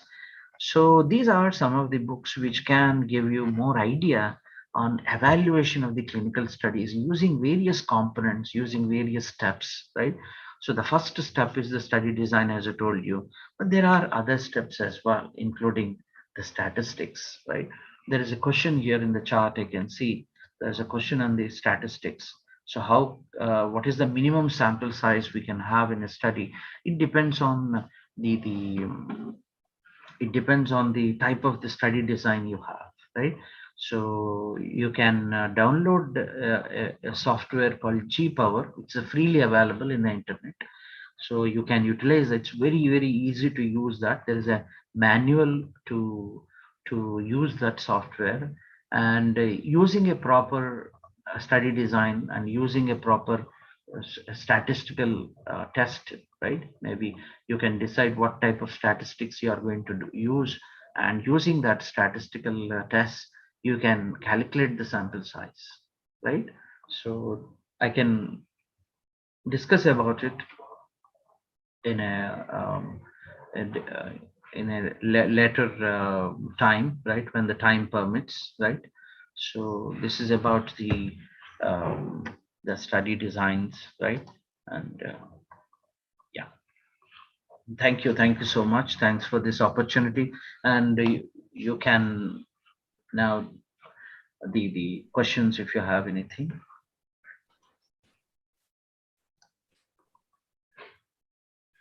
Thank you, sir. That was a wonderful presentation given by Dr. Akondi Buchiraju, sir. Sir, now I request you to address the queries raised by our delegates. Dear delegates, if you have any queries, just post it in the chat box. Sir will clarify the doubts. I request all the delegates to post the queries in the chat box. Yes. I actually just now I answered it. It depends on the type of the study design you have, and it is depending on the statistical test you are planning to do. Based on that, you need to calculate the sample size, right? It's not the same for everything. You cannot say that 10% is the sample size or something like that, right? It's not possible like that, but it should be based on the statistical test you selected, right? And we can discuss about that, maybe a statistical program in a different session.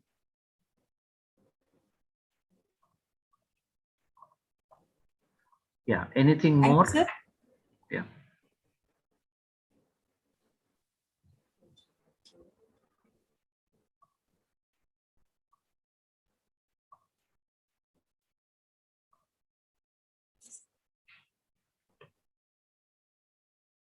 Any questions?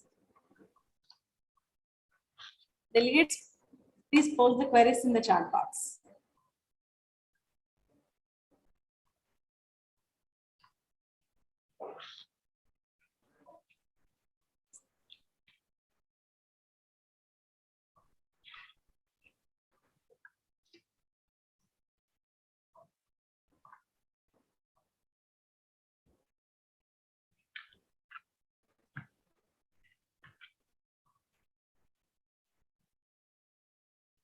Yes, I answered it already, right? Okay. Yeah. Thank you, sir. Thank you for spending your valuable time and sharing your knowledge to our participants. Sir said about the importance of descriptive studies, observation studies, and the experimental studies. Sir also stated the importance of controlled experimental designs and the types of controlled experimental designs. And sir stated that controlled experimental designs are the best studies. So thank you, sir. Thank you very much for your presentation, sir. Now this is the time to honor our chairperson, sir, Dr. Nagabhushanam, sir. I would like to invite Dr. Nagabhushanam, sir, to conclude the session.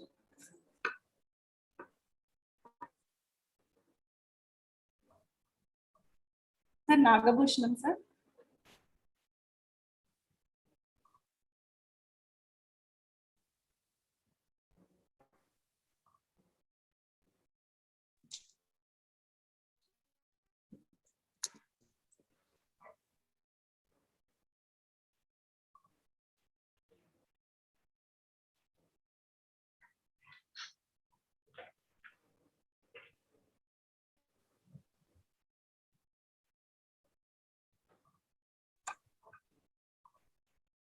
Supriya madam, you can go ahead, madam.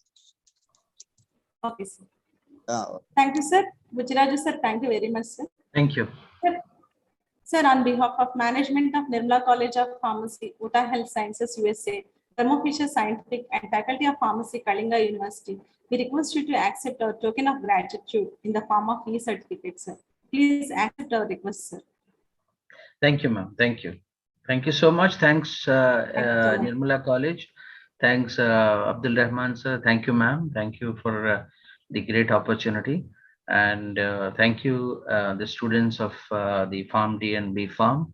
And if you have any questions, you can write to me on this email. I have given my email as well. So you can write to me if you have any questions or if you have any other things to share with me, right? Thank you. Have a great day. Thank you. Thank you, sir. Thank you. Sir Nagabhushanam, sir, I also request you to accept our token of gratitude, sir, in the form of e-certificate on behalf of management of Nirmala College of Pharmacy and the University of Utah, sir. I request the chairperson and resource persons to accept our token of gratitude in the form of e-certificate. Thank you, sir.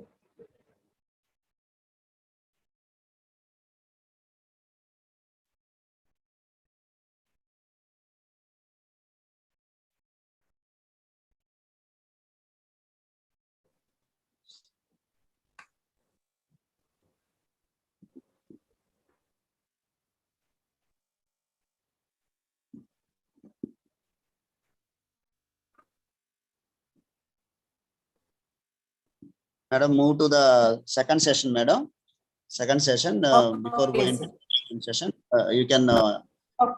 just give a Okay, sir, I instructions will. to delegates. Okay, thank you. Okay, sir. Now let us start our scientific session 2. Before the scientific session 2, inviting the resource person, I would like to inform all the delegates in the afternoon schedule. After the scientific session 2, there will be the lunch break, and after that, there will be the e-poster and oral presentations to all the participants. And for the presentations, we'll send a separate Google Meet link. So I request all the delegates to follow the Google Meet link for their participation in the e-posters and the orals presentations. Now, before inviting the chairperson, I request again, once again, I request all the delegates to post the queries in the chat box. At the end of the session, all the queries will be clarified by our resource person. See here, I'm very much delighted to introduce Session 2 Chairperson, Dr. Balaji Sir, Principal Sir, Gupta College of Pharmacy. Dr. Balaji is currently working as Principal of NRK and KSR Gupta College of Pharmacy, Tenali, Guntur district. Sir has 11 years of teaching experience. He has published 50 research publications in reputed analytical journals with 400 citations. Sir has organized various SERB, AICT, DST, ICMR sponsored seminars successfully. Sir has received around 10 Best Poster and the Oral Presentation Awards in various national and the international conferences. Now, I would like to invite Dr. Balaji Sir to chair the session 2. Balaji Sir, please welcome, sir. Good morning. Good morning. Yeah, good morning, Good morning, sir. Good morning, sir. First of all, I would like to congratulate Nirmala College of Pharmacy Management, convener Dr. Rahman sir, sir, coordinators for organizing seminar on research innovations leading to intellectual property generations in drug discovery and development. And I would like to introduce Mrs. Nisha Wadhwa, a registered patent agent.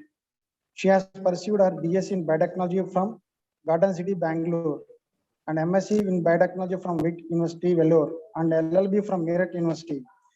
Mrs. Nisha Wadhwa previously worked as patent agent at Rahul Chaudhary and Partners, Lexorbis, and Rayeshwar Associates, currently working as AVP Patents at Amira Patent Technology, New Delhi.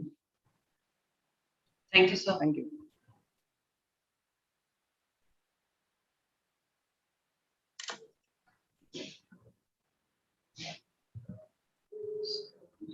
Can we begin with the session? Yes, ma'am, you can start the session, ma'am. I'll share my screen. Yeah, sure, Okay, ma'am.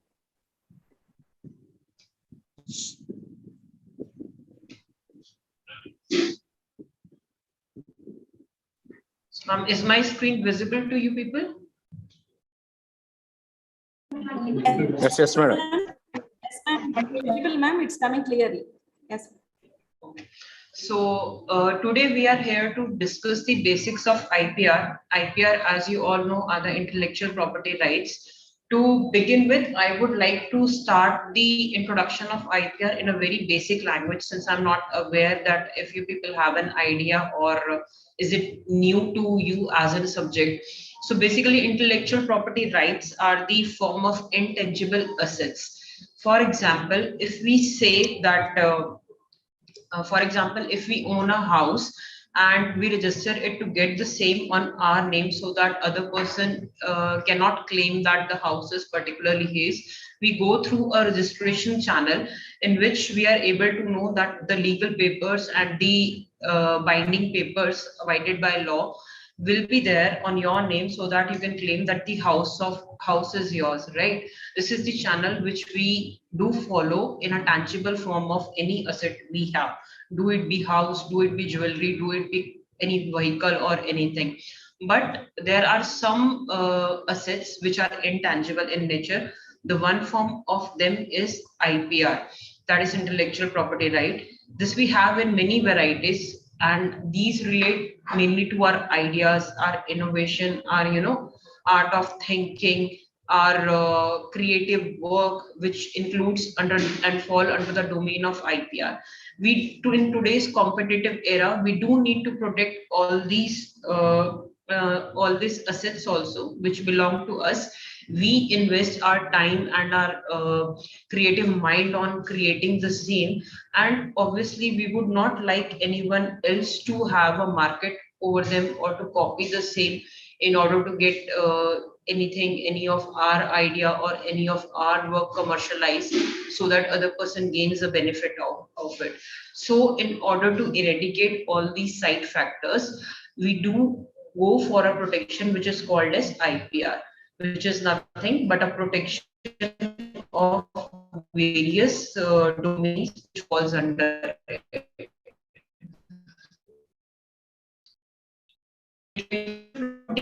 Rights have various domains. Production. The main domains which are under industrial design, trade secrets, geographical designs, etc. We can go one by one and have a look over it. First, I would like you all to get introduced with the trademark. Trademark are nothing but they are the signs, the representations which are used to distinguish the goods or the services of any individual from the other. This is mainly carried out in the world of trade. For example, in market, there is it can include, for if you see all these pictures which are there, you can see that this belongs to Cambridge English Center. Whenever we see such kind of symbol, the name which strikes to our mind is Cambridge English Center. We know that it belongs only to the Cambridge, and others also. For example, the other symbols are also there. So basically, a trademark is an IP which can include any kind of letter, any word, any name, signature, numeral, brand, heading, any label, any ticket, any shape, color, sound. It should be unique. It should be yours. You have tried to protect your product in form of any kind of these representations which have been marked to protect your technology or your product in the form of trademark. For example, if we go by name, we know that in market there are many companies which are manufacturing the shoes, and Bata is one of the most biggest brand if we talk about the commercial area in India. And we all know spelling of it and the font and the color pictorial representation which they have given to their brand, right? the second one, BATA. Whenever we see this, we come across, we are very much aware of the brand, and we do go trusting on associated with the brand name. We'll be able to easily identify if it is not written in such kind of BATA and it is written in another form. So that is a distinguished feature.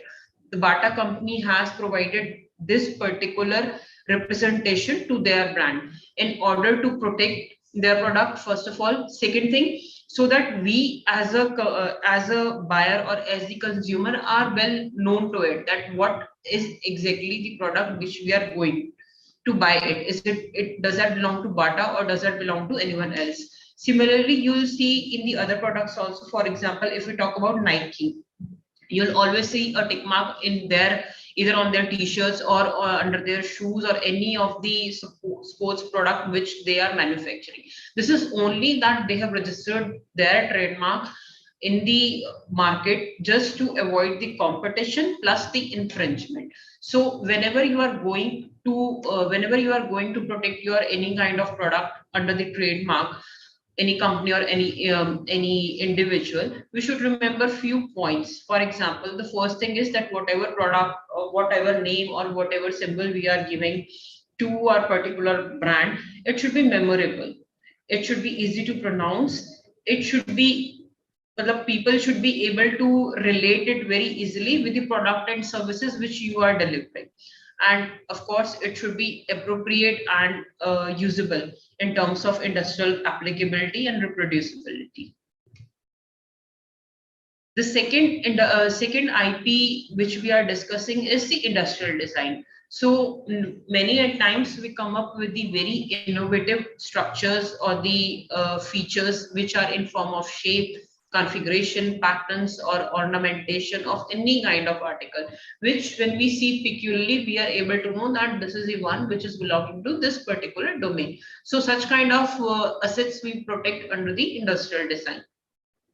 We should remember that industrial design should have a very particular visual appearance of the manufactured product. For example, if we see the first one, it has a peculiar design plus the form of the structure which it is being provided. So you can go for bags design, like for example this one. We all know that Beckett and all have their particular designs, and then the ornament designs are also there. Waters which we normally use. There are some companies for the also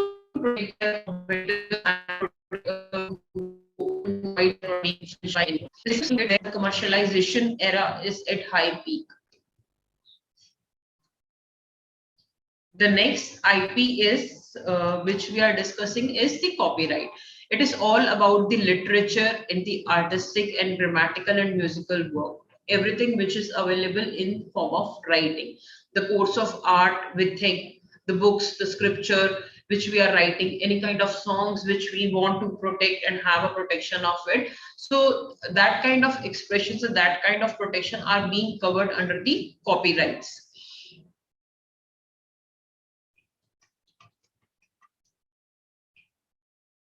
So copyright is one of the major IP rights which has the longest IP protection as of in the industry. It normally gives any individual or the author about 60 to 70 years of protection even after their death. So you can also protect your computer codes, software codes, which nowadays software developers develop. They can also protect their codes in form of the copyrights in case they wish to. Then we have all the publishing ideas which we want to get into the markets.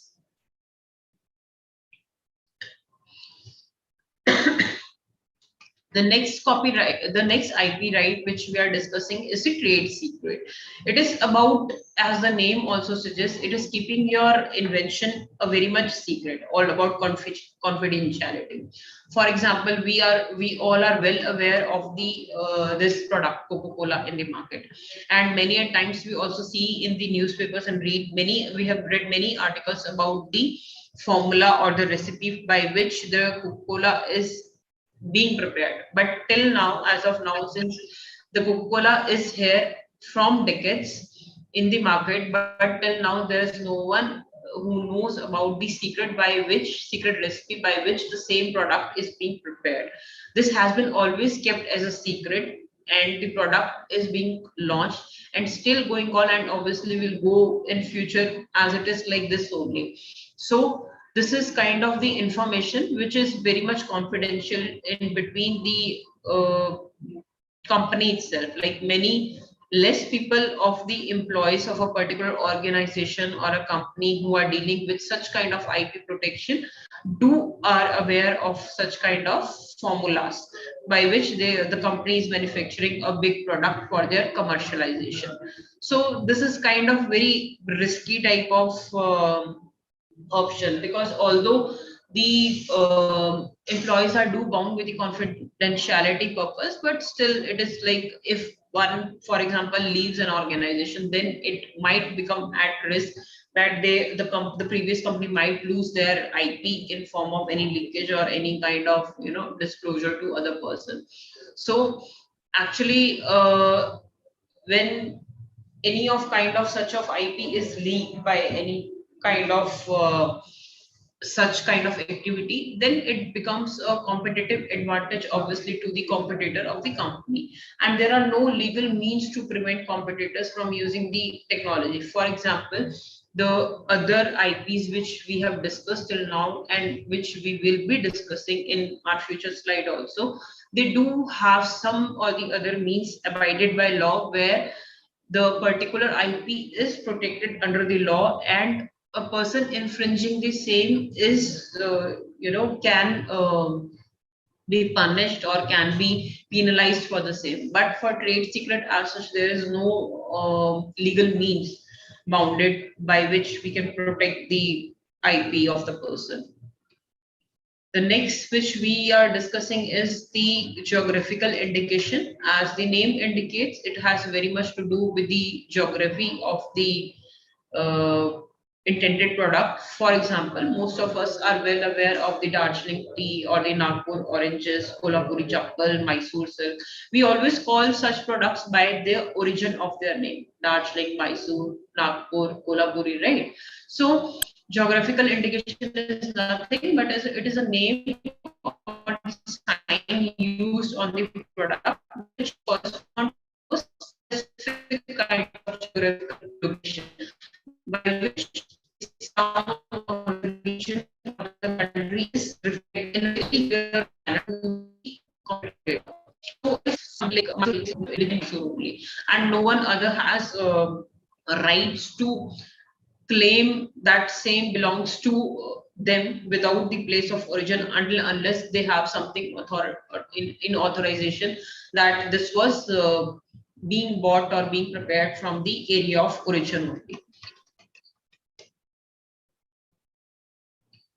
So geographical indication acts as a certification that product has certain qualities and is made according to the traditional method. Since the geography is being involved, so it is always related to the traditionality of the origin, and because of that factor, this kind of IP enjoys a certain kind of reputation due to its geographical origin. This can be natural or an agriculture product or any product of handicraft or industry, and it obviously safeguards our traditional methods.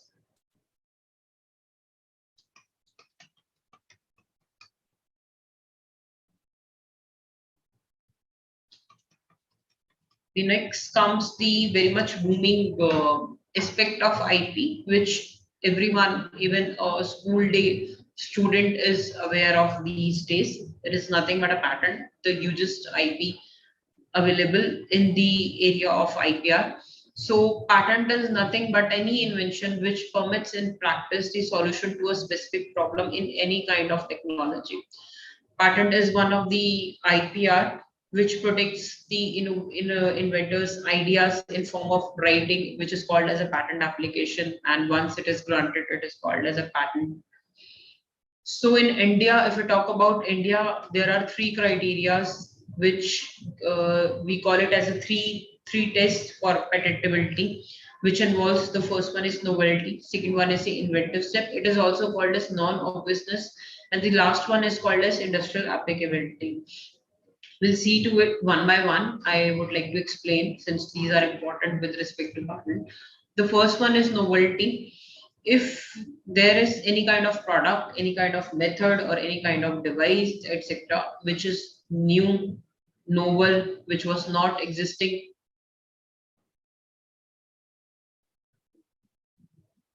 Am I audible? Yes, madam. Okay, so if we talk about novelty, if there is any product or any process or any kind of device, anything related which we want to commercialize, which is new in the market, novel, was not existing any time before, then the same particular thing becomes novel and passes the first criteria of patentability. The second one is the inventive step, and which is also called as non-obviousness. As the name suggests, it should be not obvious. Not obvious, by that I mean is that it should not be easily accessible to any kind of person who is there in the domain. For example, I would like to explain this with the help of example of drug. We say if supply is there and they have manufactured paracetamol by some process, and already the paracetamol was existing by some other brand also in the market, for example Cadila. Now both the companies are manufacturing the paracetamol, and if Cadila already had a patent for paracetamol, and now Cadila has also come up with the process of making or manufacturing a paracetamol, and they want to commercialize their product in the market. So in order to get a patent for it and get their product commercialized, they should be able to establish well in the front of Indian Patent Office that their process is achieving much greater bioequivalence and bioavailability of the paracetamol compared to the one which was already existing in the market by the Cadila. By that I mean is, if there is already a same product which is existing in market, and you have also come up with your invention with a kind of similar kind of product, you definitely need to establish that how you are over and above to the already existing one. Then only you can justify to the Indian Patent Office and get your application proceeded towards the getting a patent. If you also develop a similar kind of product with a similar kind of results, for example, if we talk about the drug, the similar bioavailability or bioequivalence is being generated by your process or by your product, it is not possible to get a patent over it. There should be always a over and above effect to reflect that you have made certain efforts to come to the concluding results of that particular product or the process. The last criteria is industrial applicable. By that I mean is that whatever product or whatever method you are generating, that should be industrially applicable. You have made particular thing in your lab, in wet lab or dry lab, to come up with a technology, but when it gets granted as a patent, any third person reading it should be able to make it out sense of it, and should be able to reproduce your reproduce that particular technology to bring the same on in form of large products in industry. So when it comes to years of protection, the patent is normally covers the protective area of in 20 years from the date of filing or from the date of priority date. As I already mentioned, it can be product, it can be process, or a use. Use is covered up in different aspects in India. It is usually we do not get any product only on basis of use in India. It is allowed in other jurisdictions, which are USA, EP, Japan, but not as such in India. For India, we have different procedures and that have other detailings attached to it, which we can obviously discuss. Now, many innovators and many startups these days have this inquisitive question that when we can file a patent or how we can file a patent application. So the first thing is you come up with an idea in your lab or anywhere, and you start thinking whether your technology can be patented or not.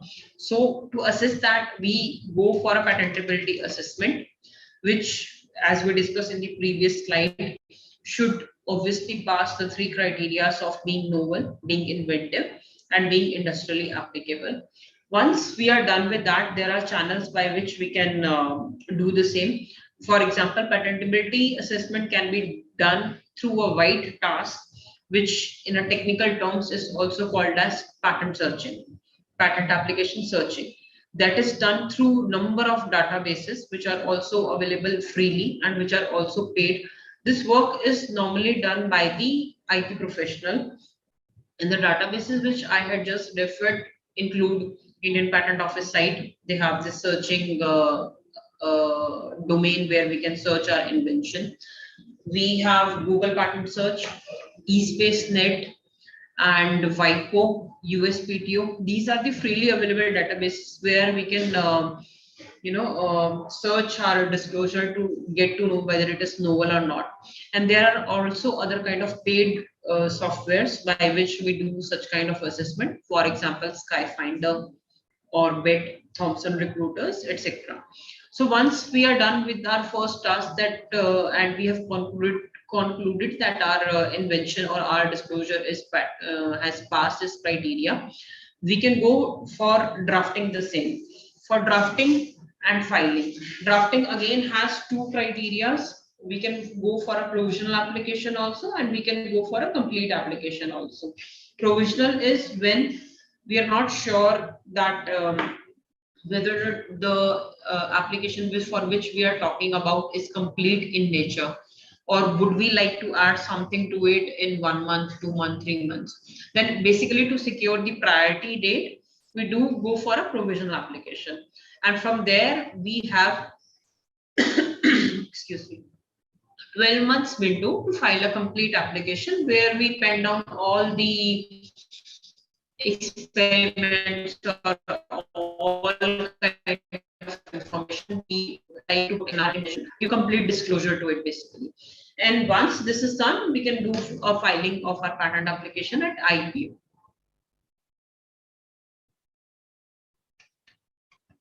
So if we talk about the elements which are adhered to the patent application, there is an abstract of the application, background, description, claims, summary, drawing. Claims are heart of the invention for patent application. Like we claim in normal language also we say that we claim. Claim means that it owns to us. When it comes to patent application, claims are the part which reflect what technology is being protected under the purview of IP. It gives the complete structure, main structure of any product. For example, if that is your invention, or a method, the essential method steps in your claims.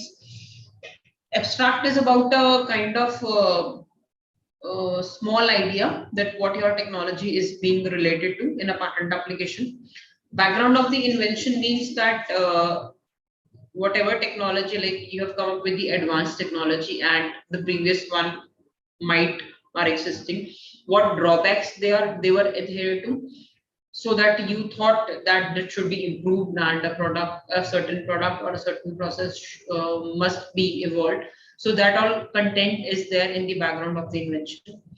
In description, you give a detailed thing, everything about your patent disclosure you want to bring down to the public domain. It will contain how you went through the product, how you went through the particular process or a device or a machine you are talking about, what all connections it has and how it is being evolved, etc. Claims we had already discussed. So there are two kinds of claim when we pen down a patent application: independent claim and a dependent claim. Independent claim, as the name suggests, would be independent and it would contain the main conceptuals of your technology. And dependent claim would be like the depending factors of the main claim or the independent claim which you have penned down in your patent application. Summary, obviously, as your name suggests, it will contain a concise summary of your patent disclosure. Then the drawings or the chemical formulas, if applicable to your particular patent application, must be provided for an easy illustration to the patent office, plus obviously to the individuals when it comes to the public domain.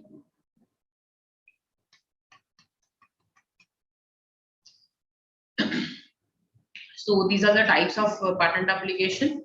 Provisional, we have discussed in the previous slide, is the first one which we would like to file to secure the priority date or the date of filing, as we call.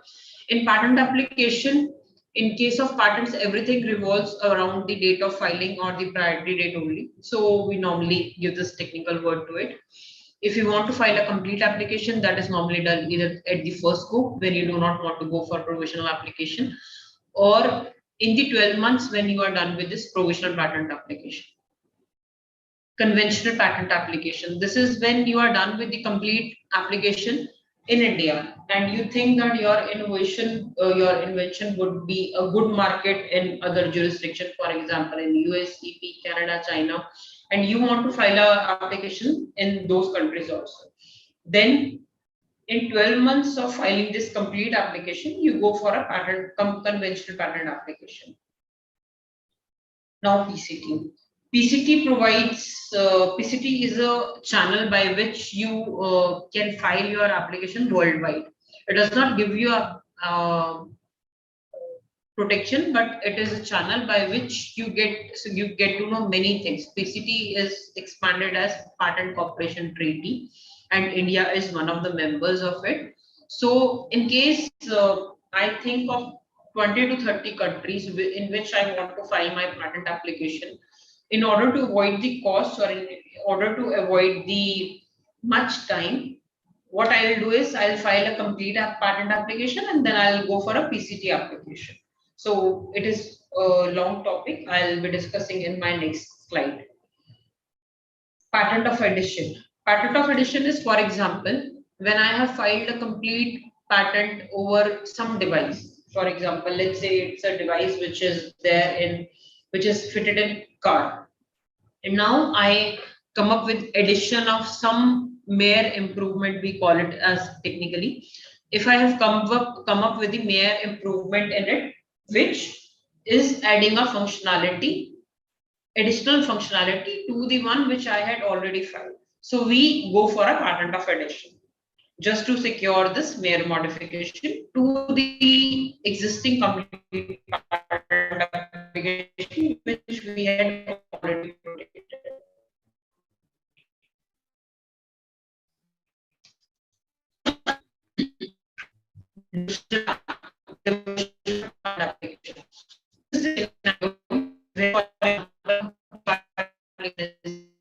And I'm making a device where the system can be executed.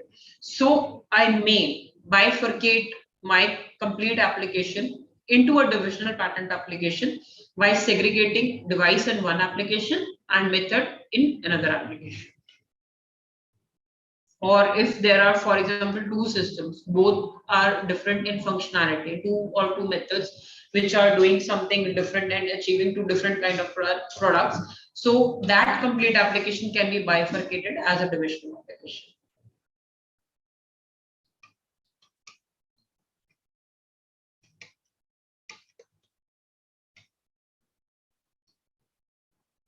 So this is a channel by which a patent application till it gets patented or granted works. We start with filing an application, and as I told you, either you file with the provisional or you file with the complete. It gets published on IPO within 18 months of the filing.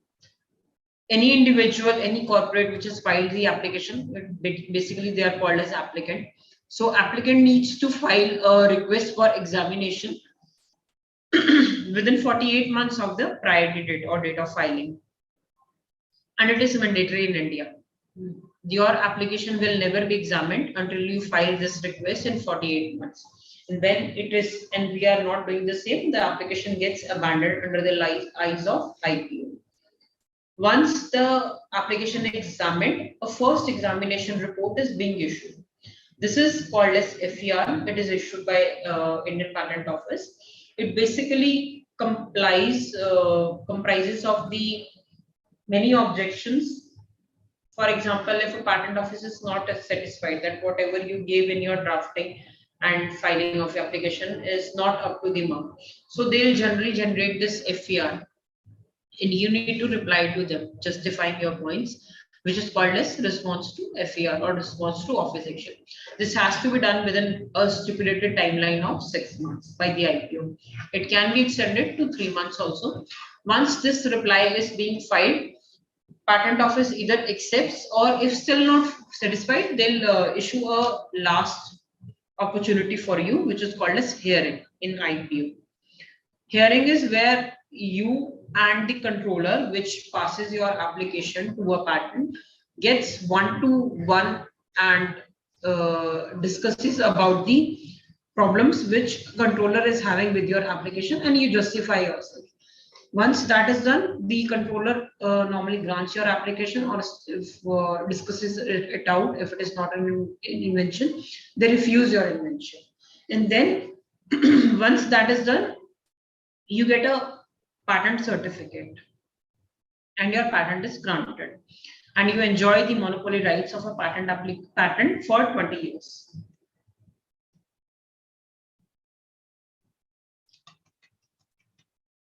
So there are costs involved while you file for a patent in India or anywhere in any country. Those differ for the sorry, natural person also, startup also, MSP also, small entities, or the others. Others include the legal entities or the large corporates. All have different fees under the eyes of law while you file your patent application. So these are the different costs. Each action is different, involves a different section of fees when it comes to the filing or examination. Next comes the PCT or the foreign filing, which we were discussing in the 2 slides back. So when you file your ordinary application or the complete application, you have 12 months time window to file the application at abroad, which involves the cost for translations if it is a non-English country. Since Indian Patent Office allows only 2 kinds of applications, first one is English and the second one is Hindi, and then the office fee and the local agent fees associated with it.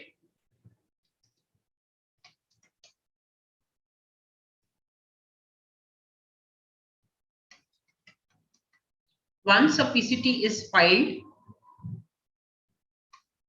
PCT has to be filed, as we previously discussed, in 12 months of your first application. Then there is one search report which is being issued by the PCT. It is called as International Search Report and the Written Opinion. It is being issued within 16 months of the priority date. The application gets published in 18 months, and then there is a demand thing which is optional, where the examination authority which is being associated with PCT gives you a proper channel, a proper overview that where your invention lies. Is it novel, inventive, or it is industrial applicable, or they've come up with the documents which are close to your invention to trigger you that these are also the belong to the same domain, and you need to justify the same to them or to the respective office, same as we look in the last slide for the Indian FER. And then there is supplementary international search report also, and then comes a main part which is called as the NP phase. You basically get 30 months or 31 months window to enter into the national phase by filing a PCT. By national phase, I mean is that you can enter to, as we were discussing, into the many countries based on the ISR or the written opinion reports in many countries within a window of 30 to 31 months from your priority date. So why this long channel is, it is only to give you idea in this area and in this area, where like when we were small, we used to get a report card where our assessments were being provided, right? Here also in this part and this part, PCT gives you a ISA and IPEA of the PCT authorities give you a clear picture about the status and the report of your invention. So you are able to decide that where you want to enter in your national phase. So this is the main crux, like it was avoiding a cost factor for you. Now, depending on the report or the results you have got after evaluation of your invention, you are able to decide at a better position where you want to invest money and how strong your application is to go forward. Because patent filing and getting a patent is all about money. You earn from it in form of commercialization. So before ending to that end point, you also invest at many points when you are in the phase of your patent application or in the examining phase of the same. So this factor and this factor gives you a good idea before you enter into many countries apart from India. So these are the criteria. Since we have many startups and many college universities associated with many kind of innovations these days. So Government of India has certain criteria for it, and they have also subsidized less amount of fees which are associated with startups. Then you apply under a startup certificate. You should be your organization must be 10 years, less than 10 years old. Your turnover should be less than 10 crores. You should be of original entity, and the area of work, obviously, which you are producing in form of in front of IPO should be innovative and scalable. So there are criteria and information available about how you apply for your patent certificate also for the startup. Benefits are like you get tax exemption, 80% rebate, and other associated with it.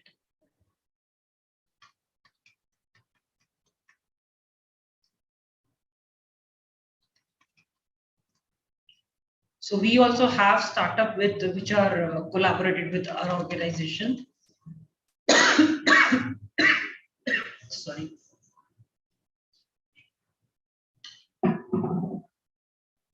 And these are some of the examples.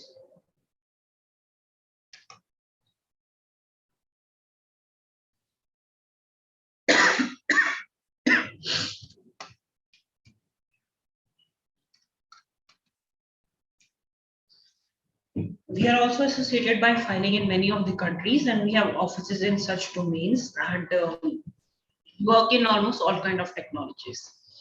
So this was all from my end. If anyone has questions, please let me know.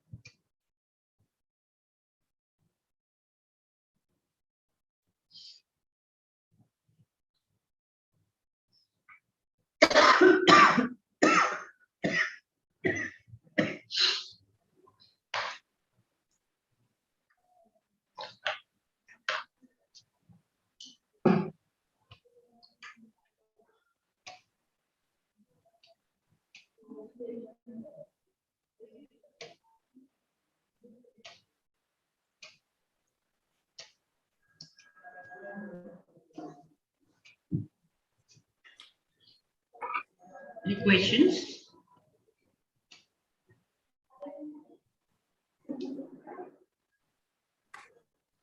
That was the extraordinary presentation given by Mrs. Nisha ma'am. Ma'am, now I request you to address the queries. Yes, of address course. the queries, ma'am. Can I ask, ma'am? Yes, yes, sure, of course. What is the process for applying the trademark registration? Process for applying. Yes, I would like to mention that as we were discussing about the forms and fees. So for every domain, we have a prescribed format where Indian Patent Office has given us certain forms and certain fee criteria plus the formal requirements, we basically call them, which we need to take care while we are filing any kind of IP. For patents, we have different, for forms, we have different. In case of form, we do need to compile with the 5-6 requirements. For example, if you are doing, you need to be a LLB or a trademark agent or a lawyer or a trademark agent to file a patent, to file a trademark application. For doing that, for registering the same, you need to file certain Form 30 at IPO along with the power of authority if you are representing your client or your applicant for the same. And you need to give your the particulars of the trademark, the logo or the names in a particular format which IPO has laid down in order to register the same at IPO. So you need to go to the e-filing portal and comply with all the requirements laid down by them and file for a trademark to get it registered. Okay, ma'am. Here is the second question, ma'am. Can Yes. we patent various strains of microorganisms? You can patent, yes, you can patent any kind of microbial strain, but the microbial strain which you are patenting should be made by you. Like we all know, being in biotechnology, it should be recombinant. It should not be the one which is already occurring in nature. So recombinant strains can be recombinant strains are allowable under the purview of IPO, and you can file a patent for the same. And for this particular area, for strain and or any kind of biological material, we also need to submit the same at the particular authorities which take care. Like if I have developed a recombinant strain, I would definitely like to preserve it, right? We have different centers for the same. For example, MTCC is there in Chandigarh and NPC is there in Pune. We need to deposit before we file the patent, and we can file a patent for the same. We need to disclose the sequences also, and there are also the formal requirements which are associated with it. And here is the third question, ma'am. How can we register the name of new research institution? How can we register the name of the new research institution? Research institution. Well, that needs to be checked with the particulars, but like name and all, you can go with the channel of IP in form of copyrights. You can protect your name. But if it is having some distinguished feature, like for example, we saw in Bata thing, then we can go for trademark also. For that particular thing, we need to look into the details, that what kind of registration is associated with name to judge that whether it should fall into copyright or the trademark. Yes, ma'am. Thank you, ma'am. Thank you, ma'am. Thank you for your extraordinary presentation, ma'am. Ma'am gave the information about the filing of the patent and how to get the publication regarding the filed patents, and ma'am also said about the foreign filing of the patents and said about the startups. Thank you, ma'am. Now, I request the session 2 chairperson, Dr. Balaji sir, to conclude the session. Balaji sir. Thank you, ma'am. Thank you, Nishaji. You gave a wonderful session. Like I thought that today, I'm sure that all the participants gain knowledge on regarding patent. Okay, and I would like to thank Nirmala College of Pharmacy Management as well as convener Principal Sir Rahman sir for giving me this wonderful opportunity. Thank you.